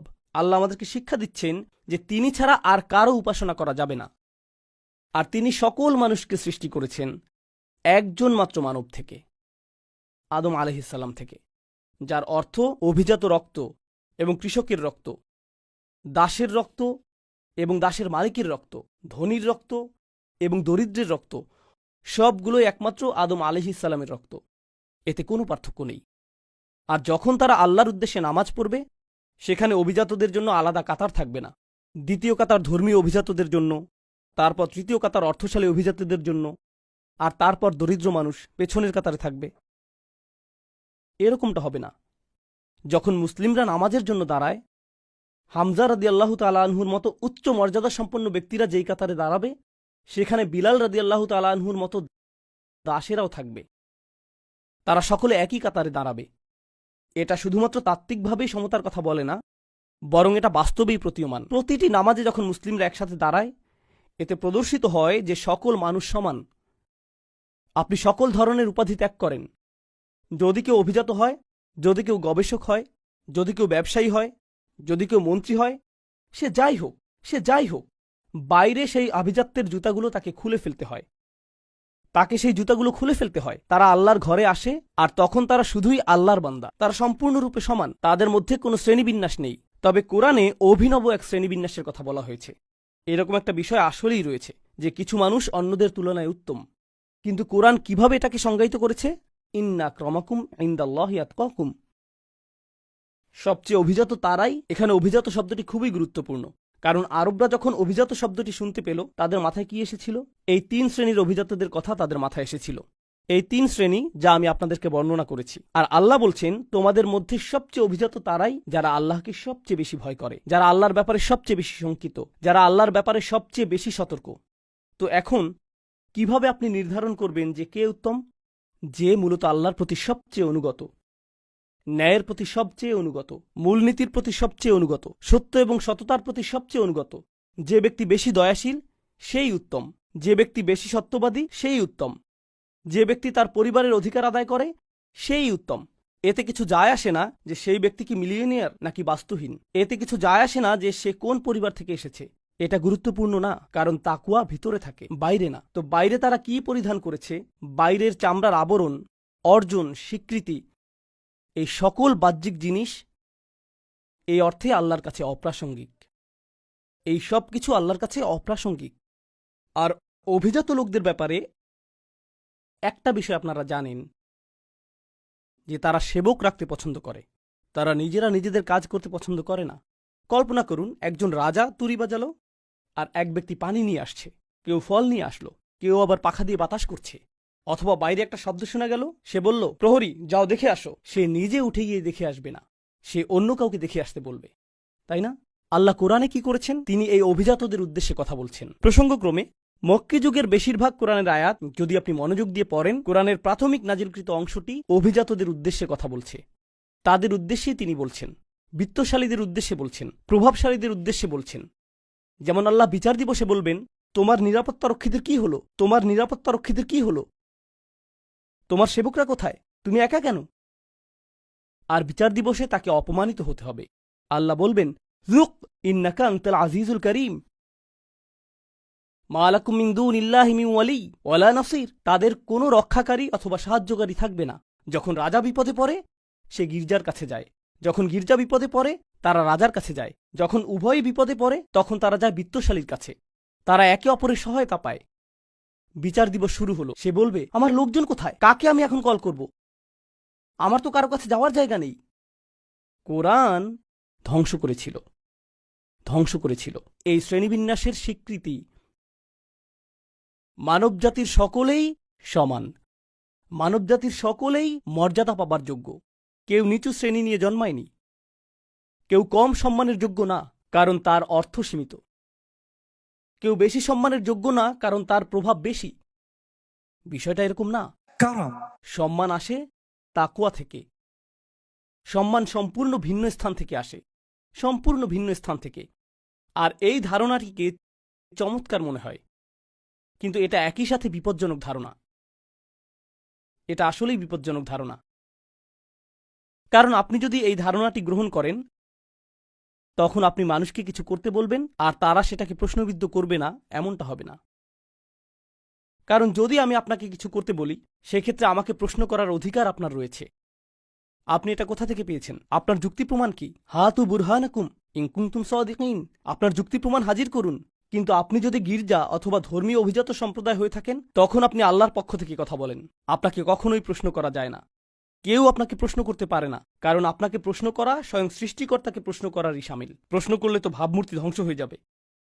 এজন্যই আপনি দেখবেন যে আমাদের ঐতিহ্য, মুসলিম চিন্তাবিদদের ঐতিহ্য অনেক আলাদা। ইহুদি ঐতিহ্য, খ্রিস্টান ঐতিহ্য এবং অন্যান্য ঐতিহ্যের তুলনায় আমাদের চিন্তাবিদদের ঐতিহ্যে, ধরুন একজন চিন্তাবিদ কোরআনের একটি তাফসির রচনা করেছেন, অন্য আরেকজন চিন্তাবিদ কোরআনের অন্য আরেকটি তাফসির রচনা করে প্রথম চিন্তাবিদের মতামতের সাথে দ্বিমত পোষণ করেছেন।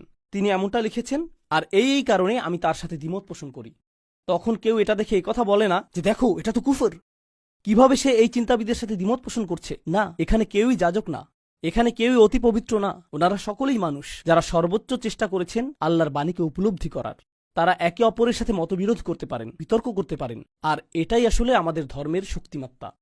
ইসলাম আগমনের আগে কৌতূহল জাগ্রতকারী আরেকটা বিষয় ঘটেছিল, আর তা হলো বাইবেল সবার জন্য সহজলভ্য ছিল না।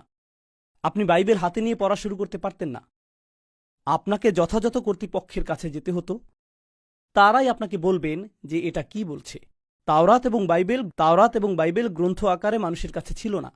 তারা কিছু মৌলিক দোয়া এবং প্রার্থনা জানত, কিন্তু লিখিত গ্রন্থটি ছিল গির্জার অধিকারে।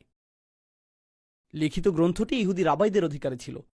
যখন আল্লাহ আমাদেরকে চূড়ান্ত ওহী প্রদান করলেন, তিনি এটাকে গ্রন্থ আকারে নাজিল করেননি, যাকে গোপন কোনো স্থানে সংরক্ষণ করতে হবে, যাতে বিশেষ কিছু মানুষ শুধু এর নাগাল পায়। কোরআনকে মুখস্থ করা হয়েছিল এবং এটাকে ছড়িয়ে দেয়া হয়েছিল জিহ্বার দ্বারা।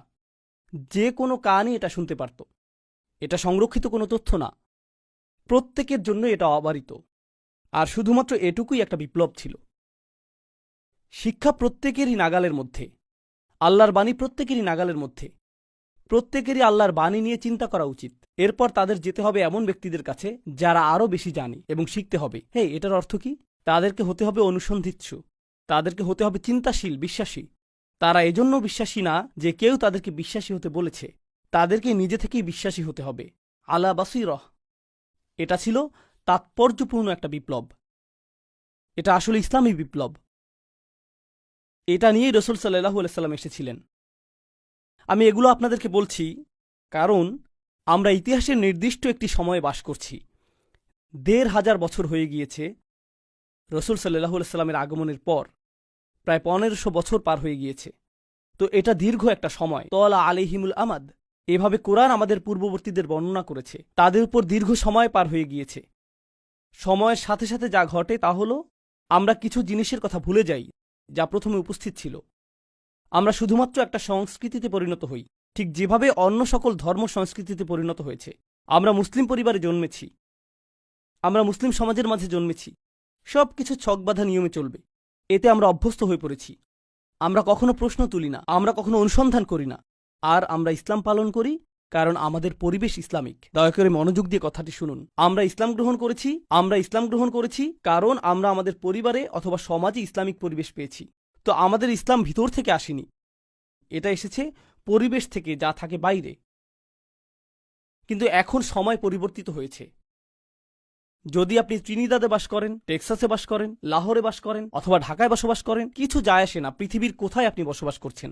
এখন আপনার পরিবেশ কিন্তু চারপাশের পরিবেশই নয়, এই ডিভাইসের মধ্যেও একটা পরিবেশ রয়েছে, এখানেও একটা পরিবেশ রয়েছে। আপনার সামনে এখন এমনভাবে সবকিছু উন্মুক্ত হয়েছে যা আগে কখনোই হয়নি। মানবজাতির কাছে এর আগে কখনোই এত কিছু উন্মুক্ত হয়নি। তো আপনার পরিবেশ যা আপনাকে নিরাপদ রাখত, আর আপনার বিশ্বাস যা নিয়ে আপনি স্বাচ্ছন্দ্যে থাকতেন, কারণ আপনার চারপাশের সকলে তাই বিশ্বাস করে যা আপনি বিশ্বাস করেন, সেটা এখন আর থাকছে না। সেটা এখন হুমকির সম্মুখীন, সেটা প্রশ্নের সম্মুখীন, সেটা সন্দেহ সংশয়ের সম্মুখীন। এখন আপনার সামনে দুটি রাস্তা খোলা রয়েছে। যদি আপনি ঈমান রক্ষা করতে চান, আপনার ঈমান রক্ষা করার জন্য দুটি রাস্তা খোলা রয়েছে। আমি ইন্টারনেট বন্ধ করে দিব, আমি পৃথিবীর সাথে যোগাযোগ বন্ধ করে দিব, আমি কারোর সাথে কথা বলবো না, আমি শুধু অল্প কিছু মানুষের মাঝে থাকতে চাই যা আমার ঈমানকে রক্ষা করবে। আর সবকিছুই ফিতনা, অন্য সবকিছুই কুফর, অন্য সবকিছুই আমাকে ধ্বংস করে দিবে। প্রসঙ্গক্রমে কয়েকশো বছর আগে গির্জাগুলো মানুষকে বলতো যে জ্ঞান অর্জন করবে না, প্রশ্ন করবে না, অনুসন্ধানী হবে না, কারণ যদি তুমি বাইরের কোনো কিছু শিখো এটা তোমার বিশ্বাসকে ধ্বংস করে দিবে, এটা তোমার বিশ্বাসকে ধ্বংস করে দিবে। গির্জাগুলো মানুষকে এটাই বলতো। সেজন্যই তারা বই পুড়িয়ে ফেলত, কারণ তারা চাইতো না যে মানুষ জ্ঞান অর্জন করুক। কারণ মানুষ যদি জ্ঞান অর্জন করে, তারা খ্রিস্টবাদকে প্রশ্নবিদ্ধ করা শুরু করবে। আমরা এটা হতে দিব না, এটা আমাদের গোটা পদ্ধতিকেই ধ্বংস করে দিবে। তো আমাদের সমাধানও যদি হয় যে আমরা কিছু শিখব না, ঈমান রক্ষার জন্য আমরা লুকিয়ে থাকব, তাহলে আমরা ভুলে যাচ্ছি যে আমরা আসলে কারা।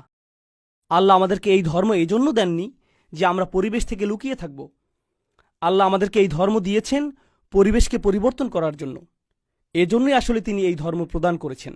এই ধর্ম ফিতনা থেকে পালিয়ে যায় না, বরং ফিতনাকে নির্মূল করে দেয়। এই ধর্মটির ভূমিকা এটাই। এজন্যই আল্লাহ এটাকে বলেছেন আমাদের পিতা ইব্রাহিম আলাইহিসসালামের মিল্লাত, দিন বা ধর্ম। ইব্রাহিম আলাইহিসসালামের চারপাশ শিরকে পরিপূর্ণ ছিল, আর তিনি প্রতিনিয়ত এটাকে প্রশ্নবিদ্ধ করেছিলেন। তিনি প্রতিনিয়ত প্রশ্ন করেছিলেন আর এটাকে চ্যালেঞ্জ করেছিলেন। আমরা ইব্রাহিম আলাইহিসসালামের ধর্মকে ধারণ করতে পারব না যদি আমাদের অভ্যন্তরে এমন কিছু না থাকে যা আমাদের ঈমানকে পরিচালিত করে। আমার সাথে সাথে শুধু এই বিষয়টি চিন্তা করুন। সেই মানুষেরা যারা সর্বপ্রথম কোরআন শুনেছিল, আমরা এই বিষয়ে সাধারণত চিন্তা করি না যে যখন কোরআন নাজিল হচ্ছিল, অধিকাংশ মানুষ যারা কোরআন শ্রবণ করেছে তারা মুসলিম ছিল না। যখন কোরআন প্রথমে নাজিল হচ্ছিল আর রাসূল সাল্লাল্লাহু আলাইহি ওয়াসাল্লাম আয়াত তেলাওয়াত করছিলেন, বেশিরভাগ কান যেগুলোতে কোরআন প্রবেশ করছিল সেগুলো মুসলিমদের কান ছিল না। এর আগে তারা কয়েকশো বছর ধরে অমুসলিম থেকেছে।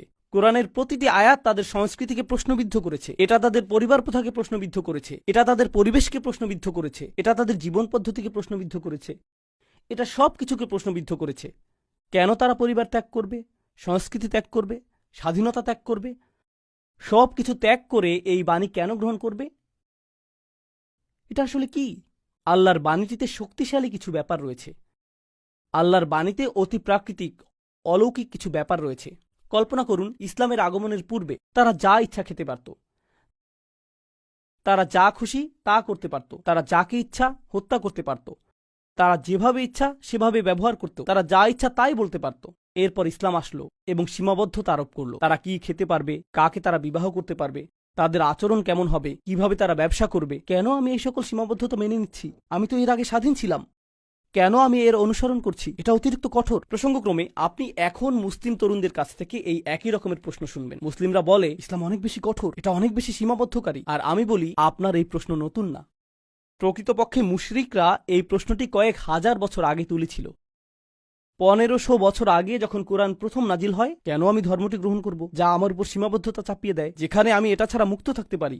শিরক অনেক বেশি সহজ, মুশরিক হওয়াটা অনেক বেশি উদারপন্থী, যেখানে ইসলাম অনেক বেশি রক্ষণশীল, তাই না? প্রশ্ন হলো, কেন তারা এটা গ্রহণ করলেন? তারা শুধু এটা গ্রহণই করলেন না, বরং এর জন্য জীবন দিতেও প্রস্তুত ছিলেন। তাদেরকে নির্যাতন করা হয়েছিল, প্রহার করা হয়েছিল, কিন্তু তাদেরকে ইসলাম মুক্ত করা যায়নি। তাদেরকে দ্বিখণ্ডিত করে ফেলা হয়েছিল, কিন্তু তারা লা ইলাহা ইল্লাল্লাহ ত্যাগ করেনি। কি ঘটে যাচ্ছে এখানে? এমনকি তাদের পরিবার তাদের কাছে এসে বলেছে, كنت فينا مرجوا আমরা তোমাকে ভালোবাসতাম, তোমার প্রতি আমাদের আশা ভরসা ছিল, কেন তুমি এরকম হয়ে গিয়েছ? তোমার ভেতরে কোন জিনিসটা পরিবর্তিত হয়ে গিয়েছে? কোনো একটা জ্ঞান তাদের কাছে এসেছিল, যার দ্বারা তারা বাইরের মিথ্যাগুলোকে দেখতে পারছিলেন। এরপর এখন তারা সত্যের প্রতি দৃঢ় প্রতিজ্ঞ। এটা শুধু তখনই ঘটবে যখন কারো ভিতরে বাসীরহ থাকবে। তারা নিজেরাই দেখতে পারে যে এটা আল্লাহর বাণী, তারা নিজেরাই অনুভব করতে পারে যে এটা আল্লাহর বাণী। পৃথিবীতে অনেক মুসলিম রয়েছে, কোটি কোটি মুসলিম রয়েছে সারা পৃথিবী জুড়ে। যদি আমাদের বেশিরভাগ মানুষই শুধুমাত্র এজন্যই মুসলিম হই কারণ আমাদের পিতামাতা মুসলিম, কারণ আমাদের আশেপাশের পরিবেশ মুসলিম, তাহলে আমাদের ইসলাম সংকটের মধ্যে আছে। আমাদের ইসলাম সংকটের মধ্যে রয়েছে কারণ আশেপাশের পরিবেশ পরিবর্তিত হচ্ছে, আর যখন আশেপাশের পরিবেশ পরিবর্তিত হয়ে যাবে তখন ইসলামও পরিবর্তিত হয়ে যাবে। যেই জিনিসটি আমাদের ইসলামকে অব্যাহত রাখবে, আশেপাশের পরিবেশ পরিবর্তিত হোক বা না হোক, কোনো কিছু এটাকে প্রভাবিত করবে না যদি ইসলাম ভেতর থেকে আসে, বাইরে থেকে না। এটা ভিতর থেকে আসতে হবে। আমি আমেরিকায় থাকি, কখনো কখনো তরুণ ছেলেরা এসে আমাকে বলে, উস্তাদ, আমেরিকায় মুসলিম হিসাবে বসবাস করা আসলেই কঠিন। আর আমি বলি, আমার জীবনে এর চেয়ে অদ্ভুত কথা আর শুনিনি। আমেরিকায় মুসলিম হিসাবে বসবাস করা খুবই কঠিন। যখন 2+2=4 হয়, এটা ত্রিনিদাদে মেনে নেওয়া কঠিন না যে 2+2=4। আর কানাডা এটা মেনে নেওয়া অধিকতর কঠিন না, অন্য কোনো স্থানেও এটা অধিকতর কঠিন না। আগুন উত্তপ্ত, আমেরিকাতে আগুনে হাত দিয়ে আসলেই অনেক কঠিন। না না না, আগুন উত্তপ্ত, তা যেখানেই থাকুক না কেন। সত্য তো সত্যই। আশেপাশের পরিবেশ আমার ইমানকে দুর্বল করে দিবে। জানেন এই ধারণাটির মানে কি? আপনার ইমান শুধুই আশেপাশের পরিবেশ থেকে এসেছে, সেজন্যই এটা দুর্বল। আপনার ইমান ভেতর থেকে আসেনি। ইমানকে আমাদের ভেতরে লালন করতে হবে, আমাদের ভিতরে তৈরি করতে হবে। একমাত্র সেভাবে তা আসবে যেভাবে এটা প্রথমবার এসেছিল। প্রথমবার এটা এসেছিল যখন মানুষ আল্লাহর বাণী নিয়ে চিন্তা করেছিল, রাসূলুল্লাহ সাল্লাল্লাহু আলাইহি ওয়াসাল্লাম কোরআনের আয়াত তেলাওয়াত করেছিলেন। মানুষ চিন্তা করেছিল যে এই কথাগুলো আসলে কি, তিনি কি বলছেন। আর যত বেশি তারা এটা নিয়ে চিন্তা করেছিলেন, পৃথিবীকে তত নতুনভাবে আবিষ্কার করেছিলেন। এরপর আপনি আশেপাশের পরিবেশকে জাহান্নাম বানিয়ে ফেলতে পারেন, তারা ইসলাম ত্যাগ করবে না। আপনি পরিবেশকে নির্যাতনময় করে তুলতে পারেন, তারা ইসলাম ত্যাগ করবেন না। আপনি তাদেরকে গৃহহীন করে দিতে পারেন, তারা ইসলাম ত্যাগ করবেন না। আপনি তাদের প্রিয়জনকে ঘৃণিত জনে পরিণত করে দিতে পারেন, তারা ইসলাম ত্যাগ করবেন না। কোনো কিছুই তাদেরকে ইসলাম ত্যাগ করাতে পারবে না। অনেক জায়গায় আপনি দেখবেন যে মুসলিমদের জন্য জীবন সহজতর। আর প্রসঙ্গক্রমে আমি পৃথিবীর অনেক স্থানে গিয়েছি। যখন আমি মুসলিম সম্প্রদায় দেখি, একটা জিনিস আমি লক্ষ্য করেছি যে যেখানে অধিক বিত্তশালী মুসলিম দেখা যায়, সাধারণত তাদের সন্তানেরা ইসলাম থেকে বেশি দূরে। এটা কি বিপরীতধর্মী না? একদিকে আপনি দেখবেন যে মানুষকে নির্যাতন করা হচ্ছে আর তারা ইসলাম ত্যাগ করছে না। অন্যদিকে এমন মানুষ রয়েছে যাদের জীবন আরামদায়ক, তাদের আছে প্লেস্টেশন 5 বা তার চেয়েও আপগ্রেড জীবন আরামদায়ক, তাদের কাছে আছে latest iPhone, high speed internet, গ্যারেজে কয়েকটা গাড়ি, জীবন আরামদায়ক। আর হঠাৎ করে ইসলামের ব্যাপারে আমার সন্দেহ তৈরি হয়েছে। কি ঘটে গেল? জানেন কি ঘটেছে? মানসিকতাটা হলো, প্রয়োজনীয় সবকিছুই আমার রয়েছে। আমার টাকা আছে, আমার বিনোদন আছে, আমার স্বাস্থ্য আছে, আমার নিরাপত্তা আছে। তাহলে সৃষ্টিকর্তার দরকার কি? ধর্মের কি দরকার? ইতিমধ্যেই আমার সবকিছু রয়েছে, আমার এগুলো দরকার নেই। জানেন নিরাপত্তার এই অনুভূতি কোথা থেকে আসে? এটা আসে আশেপাশের পরিবেশ থেকে। এটা পরিবেশ থেকে আসে। তো এই অবস্থায় মানুষ ঈমান হারাচ্ছে পরিবেশের কারণে। অথবা মানুষ ভাবছে একমাত্র যে উপায়ে তাদের ঈমান রক্ষা পাবে তা হলো অনুকূল পরিবেশ পেলে। চলো এই নষ্ট আমেরিকা থেকে দূরে চলে যাই, আসো কোনো একটা মুসলিম দেশে চলে যাই, যাতে আমরা নিরাপদ পরিবেশে থাকতে পারি। এই চিন্তা পদ্ধতিটা কোরআনের মূলনীতির বিপরীতে চলে যায়। আমাদের ধর্ম মানুষকে নিরাপদ পরিবেশে যেতে উৎসাহিত করে না। আমাদের ধর্ম মানুষকে নতুন পরিবেশ তৈরি করতে উৎসাহিত করে। নতুন পরিবেশ তৈরি করা। সাহাবাগণ তাদের জন্মভূমি ত্যাগ করেছিলেন, তারা মক্কা এবং মদিনার পুণ্যভূমি ত্যাগ করেছিলেন, তারা সেই পুণ্যভূমি ত্যাগ করেছিলেন। এরপর কেউ চলে গেলেন ভারতে, কেউ চলে গেলেন চীনে। কেন? তাদের তো নিরাপদ পরিবেশে থাকা উচিত ছিল। কেন তারা এত দূরে চলে গেলেন? কোন কারণে? এটাই আমাদের ধর্মের মূল নির্যাস। যখন আমরা সেই নির্যাসের কথা ভুলে যাই, তখন কোনো সন্দেহ নেই, আমার মনে, আল্লাহ তাআলা ভালো জানেন, আমার মনে এই বিষয়ে কোনো সন্দেহ নেই যে আমরা যদি এই ধর্মকে না ধরে থাকি অন্তর্নিহিত কারণে, গভীর অভ্যন্তরীণ কারণে, তাহলে আল্লাহ এই উম্মাহকে অন্য কারো দ্বারা প্রতিস্থাপিত করে দিবেন, যারা হবে আমাদের চেয়ে উত্তম। إن تتولوا يستبدل قوما غيركم ثم لا يكونوا أمثالكم। তোমরা যদি মুখ ফিরিয়ে নাও, তিনি তোমাদের স্থলে অন্যদেরকে প্রতিস্থাপিত করে দিবেন, আর তারা তোমাদের মতো হবে না। আল্লাহ আমাদের প্রতিস্থাপিত হওয়া থেকে রক্ষা করুন। তিনি আমাদেরকে তেমন মানুষে পরিণত করুন যারা আন্তরিকভাবেই আল্লাহর বাণীকে গভীরভাবে আত্মস্থ করে। আমরা যেন পাই আমাদের ঈমান, এই ধর্মের প্রতি আমাদের প্রত্যয় বাইরের পরিবেশ দ্বারা প্রভাবিত হয় না, বরং এটা ভেতর থেকে প্রজ্বলিত হয় এবং এটা ভেতর থেকে দ্যুতি ছড়ায়। আর বস্তুত আশেপাশের পরিবেশ আমাদের পরিবর্তন করার বদলে আমরাই যেন শেষমেশ পরিবেশকে পরিবর্তন। আমি মনে করি বিশ্বে এখন যা ঘটছে তা নিয়ে অসচেতন থাকা অসম্ভব। মুসলমানদের বিরুদ্ধে অমুসলিমরা যে ঘৃণ্য অপরাধ চালাচ্ছে এবং মুসলমানরাও অপর মুসলিমের বিরুদ্ধে যে অপরাধ চালাচ্ছে, তার দ্বারা আমরা সবাই প্রভাবিত। একজন মুসলিম হিসেবে বড় হওয়ার কালে এই ট্র্যাজেডিগুলো আমাদের প্রাত্যহিক জীবনের অংশ হয়ে দাঁড়িয়েছে। আমাদের মধ্যে যাদের বয়স 30-40 বছর, আপনারা দেখেছেন গত অর্ধ শতক বা তার চেয়েও বেশি সময় ধরে উম্মাহ শুধু একটি সংকটের পর আরেকটি, এরপর আরেকটি, এরপর আরেকটির মধ্য দিয়ে গত হয়েছে। এভাবে দীর্ঘ সময় পর কোনো ব্যক্তি একেবারে নিস্তেজ হয়ে পড়তে পারে। ওহ, আবার শুরু হলো, এরপর আরেকটা, এরপর আরেকটা, এরপর আরেকটা। এত বেশি জনপদ আজ চলছে এবং এত বেশি জরুরি অবস্থা আজ মুসলিম জনপদগুলোতে, যেমন আমাদের প্রাণপ্রিয় ফিলিস্তিনে এই মুহূর্তে যা ঘটছে। একদিকে হতাশা, অন্যদিকে নিরুপায় অবস্থা। আমাদের পক্ষে কি করার আছে? ব্যাপারগুলো আমাদের সম্পূর্ণরূপে অভিভূত করে ফেলতে পারে। অনেক মানুষ আমাকে এই বিষয়ে বক্তব্য রাখতে বলেছেন, ফিলিস্তিন সম্পর্কে আমার চিন্তাভাবনা কি তা নিয়ে কথা বলতে বলেছেন, উম্মার অবস্থা নিয়ে আমি কি মনে করি। আমি আসলে কিছু সময় যাবৎ চুপ করেছিলাম, আমি কিছু বলিনি। আর এই খুতবাতেও এই নিয়ে কথা বলবো না। আমি সিদ্ধান্ত নিয়েছি প্রথমে নিজের চিন্তাভাবনাগুলোকে একত্রিত করতে, কারণ আমার প্রথম প্রতিক্রিয়া ছিল, আমি আগেও এটা অনুভব করেছি, আমি এই প্রতিক্রিয়া উম্মার কাছ থেকে আগেও দেখেছি। বস্তুত আমি এই প্রতিক্রিয়া দেখেছি চক্রাকারী চলতে প্রায় প্রতি সিজনে। ঠিক এই পরিস্থিতিতে আমরা বারবার ছিলাম। অতএব ক্ষোভ প্রকাশ করা, নির্যাতিত উম্মার জন্য দোয়া করা, এই ধারণাগুলোর সাথে আমরা সবাই পরিচিত, সবাই এই সম্পর্কে জানে। এই অনুভূতিগুলো সবার হয় এবং সবাই এই দোয়াগুলো করে থাকে। সবাই তাদের সামর্থ্য অনুযায়ী আর্থিক সাহায্যও করে থাকে। প্রতিবাদ মুসলিম দেশগুলোর বিরুদ্ধে যারা উম্মার জন্য কিছু করছে না, প্রতিবাদ জাতিসংঘের বিরুদ্ধে, প্রতিবাদ যুক্তরাষ্ট্রের বিরুদ্ধে, প্রতিবাদ ইসরায়েলের মতো অপরাধী রাষ্ট্রের বিরুদ্ধে, ইত্যাদি ইত্যাদি ইত্যাদি। আমরা এই কাজগুলো অসংখ্যবার করেছি ইতিমধ্যে। এই কাজগুলোর পেছনে যৌক্তিকতা আমি বুঝি, আমি সত্যি বুঝি, কিন্তু আমি আরও অনুভব করি এগুলোই যথেষ্ট নয়। আমরা এই কাজগুলো বহুবার ধরে করে আসছি। ব্যাপারটা গভীরভাবে কষ্টদায়ক এবং হতাশাজনক যে আমরা ঠিক একই পরিস্থিতিতে আবারও, যদি পরিস্থিতি আরও খারাপ না হয়ে থাকে সময় যাওয়ার সাথে সাথে। তাই আমি শুধু ক্ষোভ প্রকাশ বা একই আবেগের পুনরাবৃত্তি ঘটাতে যাচ্ছি না, কিন্তু একটু পেছনে সরে এসে ভাবা যে একটি উম্মাহ হিসেবে আমাদের কোন ব্যাপারটা নিয়ে চিন্তা করা উচিত। আমার খুতবাগুলো প্রায় সময় গত কয়েক বছর যাবৎ শুধু ব্যক্তিগত ক্ষমতায়ন নিয়ে কথা বলে আসছে। একজন ব্যক্তি কিভাবে তার ঈমানকে শক্তিশালী করবে, একজন ব্যক্তি কিভাবে তার জীবনের আঘাতগুলো কাটিয়ে উঠবেন। কারণ আমাদের ধর্ম একদিকে অত্যন্ত ব্যক্তিগত, এটি সত্যি একজন মানুষকে শক্তিশালী করে তোলে।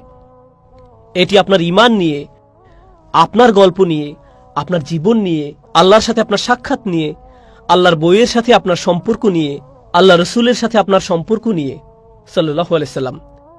এটি আপনার সমস্যাগুলো নিয়ে, আপনার পরিবার নিয়ে, আপনার ব্যবসা নিয়ে, আপনার আর্থিক অবস্থা নিয়ে, আপনার জাকাত নিয়ে, আপনার নামাজ নিয়ে। এটি খুবই ব্যক্তিগত একদিকে, কিন্তু অন্যদিকে আমাদের এই চেতনা প্রদান করা হয়েছে যে আমরা নিজেদের চেয়েও বিরাট কিছুর অংশ। শুধু পরিবার বা সমাজের নয়, আমরা একটি উম্মার অংশ, আমরা অনেক বড় কিছুর অংশ। যে জিনিসটির আমরা অংশ, যে অস্তিত্বের আমরা অংশ, সেটি জাতিগোষ্ঠীকে ছাড়িয়ে যায়। আমরা একই ভাষায় কথা না বলতে পারি, আমাদের মাঝে একমাত্র কমন বিষয় হলো লা ইলাহা ইল্লাল্লাহ মুহাম্মাদুর রাসূলুল্লাহ সাল্লাল্লাহু আলাইহি সাল্লাম। শুধু এটাই যথেষ্ট। আমরা সম্পূর্ণ ভিন্ন সংস্কৃতি, ভিন্ন পরিবেশ, ভিন্ন জাতি থেকে আসতে পারি, এমনকি আমাদের জীবন পদ্ধতি ভিন্ন ধরনের হতে পারে।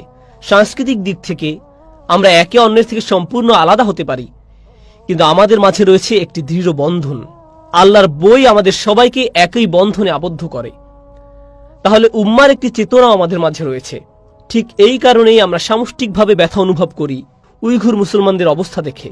আমরা সামষ্টিকভাবে ব্যথা অনুভব করছি 90-এর দশকে বসনিয়ার কসোভোর অবস্থা দেখে। আমরা সামষ্টিক ব্যথা অনুভব করে আসছি গত অর্ধ শতকের বেশি সময় ধরে ফিলিস্তিনের অবস্থা দেখে, আফগানিস্তানের অবস্থা দেখে যা এখন ঘটে চলছে, ইয়েমেনের অবস্থা দেখে যা এখনো ঘটছে, রোহিঙ্গা মুসলিমদের অবস্থা দেখে, শ্রীলঙ্কার মুসলমানদের অবস্থা দেখে, যখন দাঙ্গার সময় বৌদ্ধ সন্ত্রাসীরা শহরে মুসলমানদের আক্রমণ করেছিল, ভারতের গুজরাটে মুসলমানদের প্রতি যে নির্যাতন চালানো হয়েছিল, এরপর কাশ্মীর। এই লিস্ট অনেক বড়, খুবই খুবই বড় তালিকা। এখন আমরা একটি উম্মাহ হিসেবে উম্মার অংশ হওয়ার অর্থ কি? এই জ্বলন্ত আগুন থেকে কিছুটা পেছনে সরে এসে আল্লাহর কিতাবের দিকে ফিরতে চাই, কিছু একটা পেতে চাই। আর আমি দাবি করছি না যে আমার কাছে এর কোনো উত্তর আছে। প্রথমে এই বিষয়টা পরিষ্কার করে নিতে চাই, আমাদের কারো কাছে যদি এর জবাব থাকতো তাহলে আমরা এই পরিস্থিতিতে থাকতাম না। তাই কারো কাছে এর জবাব আছে এবং সে জানে কি করতে হবে, এমনটা মনে করা অহংকারপূর্ণ। কিন্তু আমাদের এর উত্তরের জন্য আল্লাহর দিকে ফিরতে হবে, আল্লাহর কিতাবের কাছে ফিরতে হবে। এই খুতবা আসলে এই ব্যাপারটা নিয়ে। একটি উম্মাহ হিসেবে আমাদের নিকট আল্লাহর কিছু প্রত্যাশা আছে। তিনি আমাদের একটি উম্মায় পরিণত করেছেন। এর দ্বারা আসলে কি বোঝায়? উম্মাহ বানানোর একটি ঘোষণা তিনি সূরা বাকারায় দিয়েছেন। আরো অন্য অনেক স্থানের মাঝে এটা অন্যতম একটা কেন্দ্রীয় স্থান, সূরাতুল বাকারার একেবারে মাঝখানে, যেটি কোরআনের দীর্ঘতম সূরা। তিনি সেখানে ঘোষণা করেছেন, ওয়া কাযালিকা জাআলনাকুম উম্মাতান ওয়াসাতা, এভাবে আমরা তোমাদের একটি মধ্যমপন্থী উম্মায় পরিণত করেছি। অনুবাদে প্রায় সময় উল্লেখ করা হয় মধ্যপন্থী জাতি। ওয়াসাত অর্থ ভারসাম্য, এটি আসলে একটি মাসদার, তাই এর অর্থ হবে এমন জাতি যা ভারসাম্যের গুণে গুণান্বিত। এটা বলা হয়নি যে উম্মাতান মুতাওয়াসসিসাতা, তখন এটা সিফাত হতো, কিন্তু এখানে সিফাতটি মাসদার, আসলে যা অতিরঞ্জিত রূপ। বেশি টেকনিক্যাল না হয়ে বলছি, এর দ্বারা আসলে বুঝায় তোমাদের এমন একটি জাতিতে পরিণত করা হয়েছে, যদি কেউ তোমাদের দিকে তাকায় তখন প্রথম যে জিনিসটি তাদের মাথায় আসবে তা হলো ভারসাম্য। কিছু সময়ের জন্য ব্যাপারটা নিয়ে একটু চিন্তা করুন। আল্লাহ বলছেন আমাকে আপনাকে তিনি এমন একটি উম্মাহ বানিয়েছেন যে উম্মাহ আসলে প্রায় নিজেই ভারসাম্যের সংজ্ঞা। নিজেই ভারসাম্যের সংজ্ঞা। দুনিয়াতে ভারসাম্য একটি গুরুত্বপূর্ণ বিষয়। এটি আসলে ন্যায় বিচারের সাথে সম্বন্ধযুক্ত। পৃথিবীর যে কোনো বিচার বিভাগে দাড়িপাল্লা দেখতে পাবেন আদালতের একটি প্রতীক হিসেবে। দেখবেন এক অন্ধ মহিলা মূর্তি দাড়িপাল্লা ধরে দাঁড়িয়ে আছে, বা শুধু দাড়িপাল্লা ঝুলানো আছে। কারণ আপনার পক্ষে ন্যায় বিচার পাওয়া সম্ভব নয় যতক্ষণ না ভারসাম্য খুঁজে পাবেন। আর আল্লাহ সুবহানাহু ওয়া তাআলা এমন কি ভারসাম্যের প্রতি নির্দেশ করেছেন, মিজানের কথা কোরআনে এসেছে। তিনি মহাবিশ্বকে ভারসাম্যপূর্ণ করে সৃষ্টি করেছেন। তিনি বলেছেন আস-সামাআ রাফআ ওয়া ওয়াদাআল মিজান, আর তিনি আকাশকে সমুন্নত করেছেন এবং ভারসাম্য স্থাপন করেছেন। আল্লাহ তাতাগাউ ফিল মিজান, যাতে তোমরা দাড়িপাল্লায় সীমালঙ্ঘন না করো। অর্থাৎ তোমরা হলে ভারসাম্যপূর্ণ জাতি, তাহলে ভারসাম্য ঠিক রাখা এবং ন্যায় বিচার করা ওতপ্রোতভাবে জড়িত। এখন আমাদেরকে যে মধ্যমপন্থী উম্মত বানানো হয়েছে, এই ঘোষণাটি কোথায় এসেছে? এটি সূরাতুল বাকারার এমন এক স্থানে এসেছে যা গভীর ভাবনার দাবি রাখে। আমাদের পূর্বে আসা এক জাতি সম্পর্কে আল্লাহ কথা বলছেন, যাদেরকে বই দেয়া হয়েছিল। ঠিক যেমন আমরা একটি জাতি এবং আমাদেরকেও একটি বই দেয়া হয়েছে। তাদেরকে একটি কিতাব দেয়া হয়েছিল, তারা তাদের কিতাবের সাথে বহু শতাব্দী পার করেছে। আর আজ 2021 সাল, আজ যখন আমরা তাদের সম্পর্কে পড়ছি, আমাদেরকেও একটি কিতাব দেয়া হয়েছে, আর আমাদের উপরও বহু শতাব্দী পার হয়ে গেছে। তাহলে আমাদের এবং তাদের মাঝে একটা কমন বিষয় রয়েছে। তাদেরকে একটি বই দেয়া হয়েছে, আর তারা এর সাথে অনেক শতাব্দী অতিক্রম করেছে। আমাদেরকেও একটি বই দেয়া হয়েছে, আর আমরাও এর সাথে অনেক শতাব্দী অতিক্রম করেছি। তারপর আল্লাহ বলছেন, এই কিতাবের মাধ্যমে একতাবদ্ধ হয়ে নিজেদের শক্তিশালী করার বিপরীতে তারা নিজেদের মাঝে বিভক্তি তৈরি করল, পরস্পর সংঘর্ষে লিপ্ত হল এবং পরস্পরকে হত্যা করল। আর তারা তাদের কিতাবের জ্ঞানকে ব্যবহার করল এক গ্রুপের উপর অন্য গ্রুপের শ্রেষ্ঠত্ব প্রতিষ্ঠা করার কাজে। ওমা তাফাররাকু ইল্লা মিন বাদি মা জাআহুমুল ইলম বাগিয়াম বাইনাহুম, তারা মতভেদ করে নিয়ে জ্ঞান আসা ব্যতীত, বিশেষ করে জ্ঞান আসার পর এক দলকে অন্য দলের উপর বড় করে তোলার ব্যাপারে তারা মতভেদে জড়িয়ে পড়ল। সুতরাং জ্ঞান ব্যবহার করা হলো এই দল সেই দলের মতকে খণ্ডন করার জন্য। এই দলের লোকেরা কাফের না ওই দলের লোকেরা কাফের, এই দলের রক্ত হালাল না ওই দলের রক্ত হালাল। আমাদের আগের জাতির লোকেরা এগুলো করত। তিনি পরিষ্কার জানিয়ে দিয়েছেন কোনটা হালাল আর কোনটা হারাম, কিন্তু তারা আল্লাহর আদেশের সাথে মশকরা করল। জাস্ট আমাকে এমন একটি উপায় বলে দিন যেন আমাকে এটা মানতে না হয়, আর আমি নিজেকে যেন দোষ না দিয়ে থাকি। আল্লাহ এই জাতি সম্পর্কে আরো বলছেন, যখন তাদেরকে এই কিতাব দেয়া হয়েছে, কেউ যখন তাদেরকে এই কিতাবের কথা মনে করিয়ে দিত, তারা তাদের বিরুদ্ধে যুদ্ধ ঘোষণা করত। আল্লাহ তাদের মুনাফিকি সম্পর্কে বলেছেন, তারা কোনো ধরনের দ্বিধাদ্বন্দ্ব ছাড়াই একে অন্যের রক্ত ঝরাত। তাদের বিশাল এক দায়িত্ব দেয়া হয়েছে, তারা তো একটা উম্মাহ ছিল। আমাদের রাসূল সাল্লাল্লাহু আলাইহি সাল্লাম বলেছেন, উম্মার একটি শরীরের মতো হওয়ার কথা। তাই আল্লাহ তাদেরকে বললেন, লা তুসফিকুনা দিমাআকুম ওয়ালা তুখরিজুনা আনফুসাকুম মিন দিয়ারিকুম, তোমরা একে অন্যের রক্ত ঝরাবে না। তিনি সেই সময়ের মুসলমানদের এই কথা বললেন। তিনি তাদেরকে বললেন, তোমরা একে অন্যের রক্ত প্রবাহিত করবে না এবং পরস্পরকে স্বদেশ থেকে বহিষ্কার করবে না। তোমরা একে অন্যকে নিজেদের বাড়ি থেকে বহিষ্কার করবে না। সুম্মা আকরারতুম, অতঃপর তোমরা সবাই তা মেনে নিয়েছিলে। ওয়া আনতুম তাশহাদুন, এবং তোমরাও সাক্ষী ছিলে। সুম্মা আনতুম হাউলাই তাকতুলুনা আনফুসাকুম, অতঃপর তোমরাই তো তারা যারা নিজেদেরকে হত্যা করেছো। ওয়া তাখরুজুনা ফারীকাম মিনকুম মিন দিয়ারিহিম, এবং তোমাদের মধ্য থেকে একটি দলকে তাদের গৃহ থেকে বের করে দিচ্ছ। তাযাহারুনা আলাইহিম বিল ইসমি ওয়াল উদওয়ান, তোমরা নিজেরা তাদের বিরুদ্ধে অন্যায় ও সীমালঙ্ঘন করে পরস্পরের সহযোগিতা করেছ।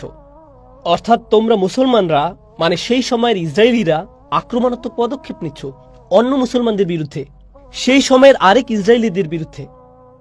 এরপর এই সব কিছুর উপরে যখন তারা এই অন্যায় কাজে নিয়োজিত ছিল, একদল বিশ্বাসী অন্য আরেক দল বিশ্বাসীর বিরুদ্ধে যখন পরিস্থিতি একেবারে খারাপ হয়ে পড়েছিল, যখন মুসলমানরা একে অন্যের বিরুদ্ধে লড়াই করে, তখন কি হয়?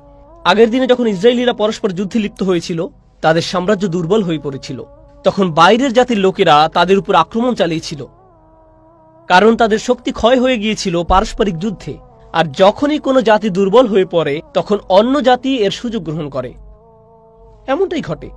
কোন জাতিকে দুর্বল করার সবচেয়ে কার্যকরী উপায়, রাশিয়ানরা বর্তমানে যুক্তরাষ্ট্রের ব্যাপারে এটা ভালো বুঝে, কোন জাতিকে দুর্বল করার সবচেয়ে কার্যকরী উপায় হলো নিজেদের মাঝে দ্বন্দ্ব সংঘাত বাঁধিয়ে দেয়া, ঠিক কিনা? তাই যখন সে সময়ের মুসলমানরা একে অন্যের বিরুদ্ধে দ্বন্দ্ব সংঘাতে জড়িয়ে পড়ল, তখন সিরিয়ানরা, ব্যাবিলনীয়রা, সে সময়ের শক্তিশালী জাতিগুলো যারা শক্তির দিক দিয়ে ইসরায়েলিদের সমতুল্য ছিল, তারা তাদের দুর্বলতা দেখল এবং তাদের উপর আক্রমণ চালাতে শুরু করল। যখন সেই কুফফার শক্তিগুলো এসে আক্রমণ চালাতে শুরু করলো, তখন বহু মুসলিমকে জেলে ঢুকানো হলো, বন্দী করা হলো, অনেকের উপর নির্যাতন চালানো হলো। এভাবে যখন একদল মুসলিমের উপর কুফফাররা নির্যাতন চালাতো, অন্য মুসলিম দল বলতো, তারা তোমাদের ভাই, তাদের মুক্ত করো। ওয়া ইয়াতুকুম উসারা তুফাদুহুম, তারা যখন বন্দী রূপে তোমাদের নিকট হাজির হয়, তখন তোমরা বলতে তাদের জন্য মুক্তিপণ দাও, তোমাদের ভাইদের জন্য মুক্তিপণ দাও। একই আয়াতে আল্লাহ বলছেন, তোমরা নিজেরাই একে অন্যের গলা কাটছিলে, আর এই গলা কাটার কারণে তোমরা এতই দুর্বল হয়ে পড়লে যে অন্য জাতি এলো এবং তোমাদের পরাভূত করলো। আর যখন তারা এভাবে তোমাদের পরাজিত করতে শুরু করলো, তখন তোমরা বলতে শুরু করলে, না না, আমাদের ভাইদের সাহায্য করো। কিন্তু তোমরাই তো শুরুতে এই দুর্বলতা সৃষ্টি করেছ। এটা তোমাদের হাতের কামাই। তোমরা তো ক্ষমতাশালী এক উম্মাহ ছিলে, আল্লাহ তোমাদের সাথে ছিল। ফাদ্দালতুকুম আলাল আলামিন, আল্লাহ ইসরায়েলীদের স্মরণ করিয়ে দিচ্ছেন, আমি তোমাদেরকে পৃথিবীর অন্য সব জাতির উপর উচ্চ মর্যাদা দিয়েছি। আল্লাহ তাদের সম্পর্কে এই কথা বলেছেন। তিনি তাদের সম্পর্কে আরো কি বলেছেন? তাদের স্থিতিশীলতা থাকতো, সুশাসন থাকতো, সমৃদ্ধি থাকতো এই পৃথিবীতেই, শুধু আখিরাতে নয়। একজন ব্যক্তি হিসেবে কাউকে জীবনে কঠিন সময় পার করতে হতে পারে, ইমানদার হলেও, তাই না? এই জীবনে আপনি শ্রেষ্ঠ ইমানদার হতে পারেন এবং আপনার জীবন হতে পারে দারুণ কষ্টকর। এমনকি নবীদের ক্ষেত্রেও এটা ঘটেছিল। কিন্তু জাতির জন্য আল্লাহর ফর্মুলা আলাদা। জাতির জন্য কোরআনের নিয়ম ভিন্ন রকম, ব্যক্তির জন্য এক ধরনের নিয়ম, আর জাতির জন্য কোরআনে যে নিয়ম রয়েছে তা ভিন্ন রকম। আল্লাহ বলেন, ওয়ালাউ আন্নাহুম আকামুত তাওরাতা ওয়াল ইনজিল লা আকালু মিন ফাওকিহিম ওয়া মিন তাহতি আরজুলিহিম, তারা যদি তাওরাত, ইনজিল আর তাদের প্রতিপালকের নিকট থেকে যা তাদের প্রতি অবতীর্ণ হয়েছে তার নিয়ম বিধান প্রতিষ্ঠিত করত, তাহলে তাদের উপর থেকে আর তাদের পদতল থেকে আহার্য পেত। রিজিকের দরজা বন্যার বাঁধের ন্যায় খুলে দেওয়া হতো। আল্লাহর নিরাপত্তা এবং তার রহমত তাদের প্লাবিত করে ফেলত। আল্লাহ কি বলছেন? তাদের দুর্দশায় পতিত হওয়ার কারণ কি ছিল? তারা আল্লাহর কিতাব পরিত্যাগ করেছিল। তাদের দুর্দশাটা কি ছিল? আল্লাহ ধাপে ধাপে তা সূরাতুল বাকারায় তুলে ধরেছেন। আমাদেরকে ভারসাম্যপূর্ণ জাতি বলার পূর্বে তারা ভারসাম্য হারিয়ে ফেলেছিল।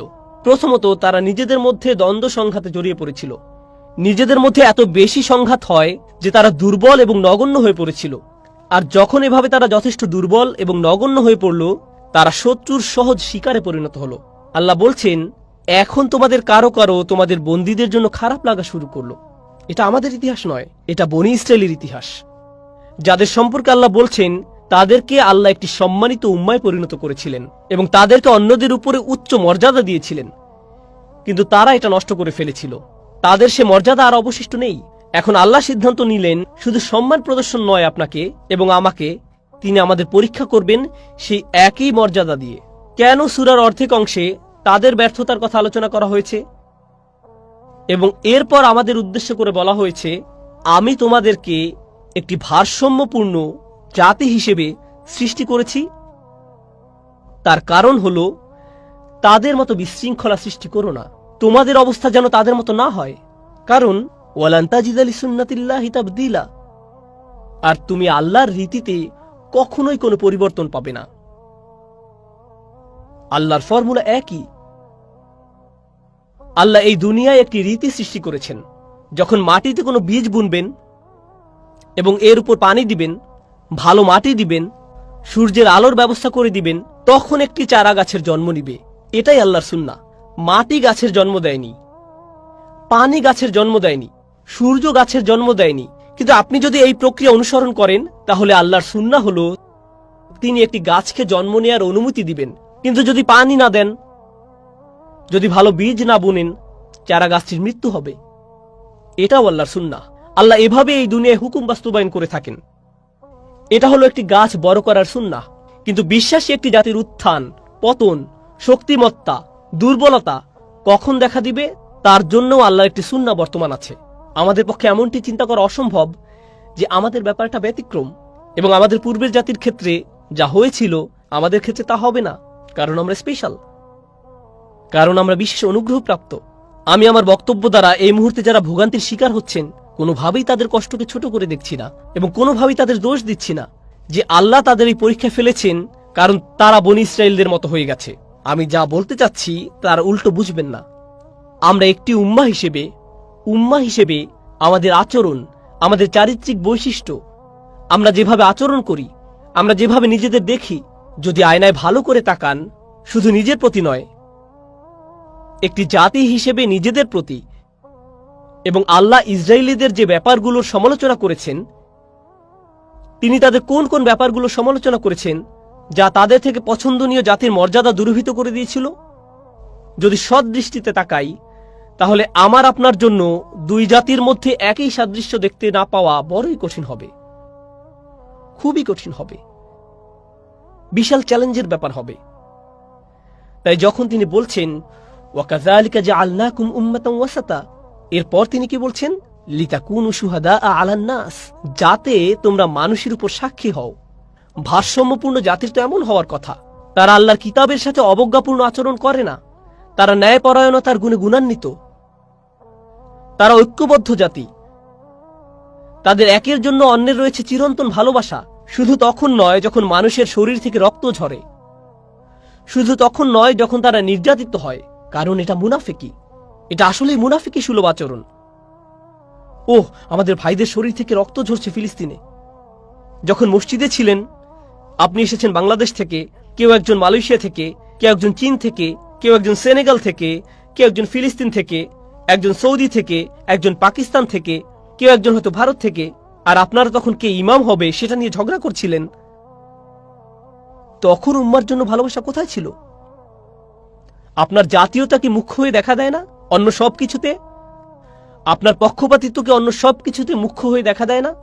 কিন্তু যখন ওয়াইয়াতুকুম উসারা তুফাদুহুম, কেউ একজন বিপদে পড়লে হঠাৎ করে আমরা এক উম্মাহ, অন্য সব কিছুতে আমাদের এক উম্মাহ হওয়ার ব্যাপারটা কোথায় গেল? এসব কথা শুনতে কষ্ট লাগে এমনকি আমার জন্য বলতেও কষ্ট হচ্ছে, কারণ আমি আপনাদের সম্পর্কে কথা বলছি না, আমি আমার সম্পর্কে কথা বলছি।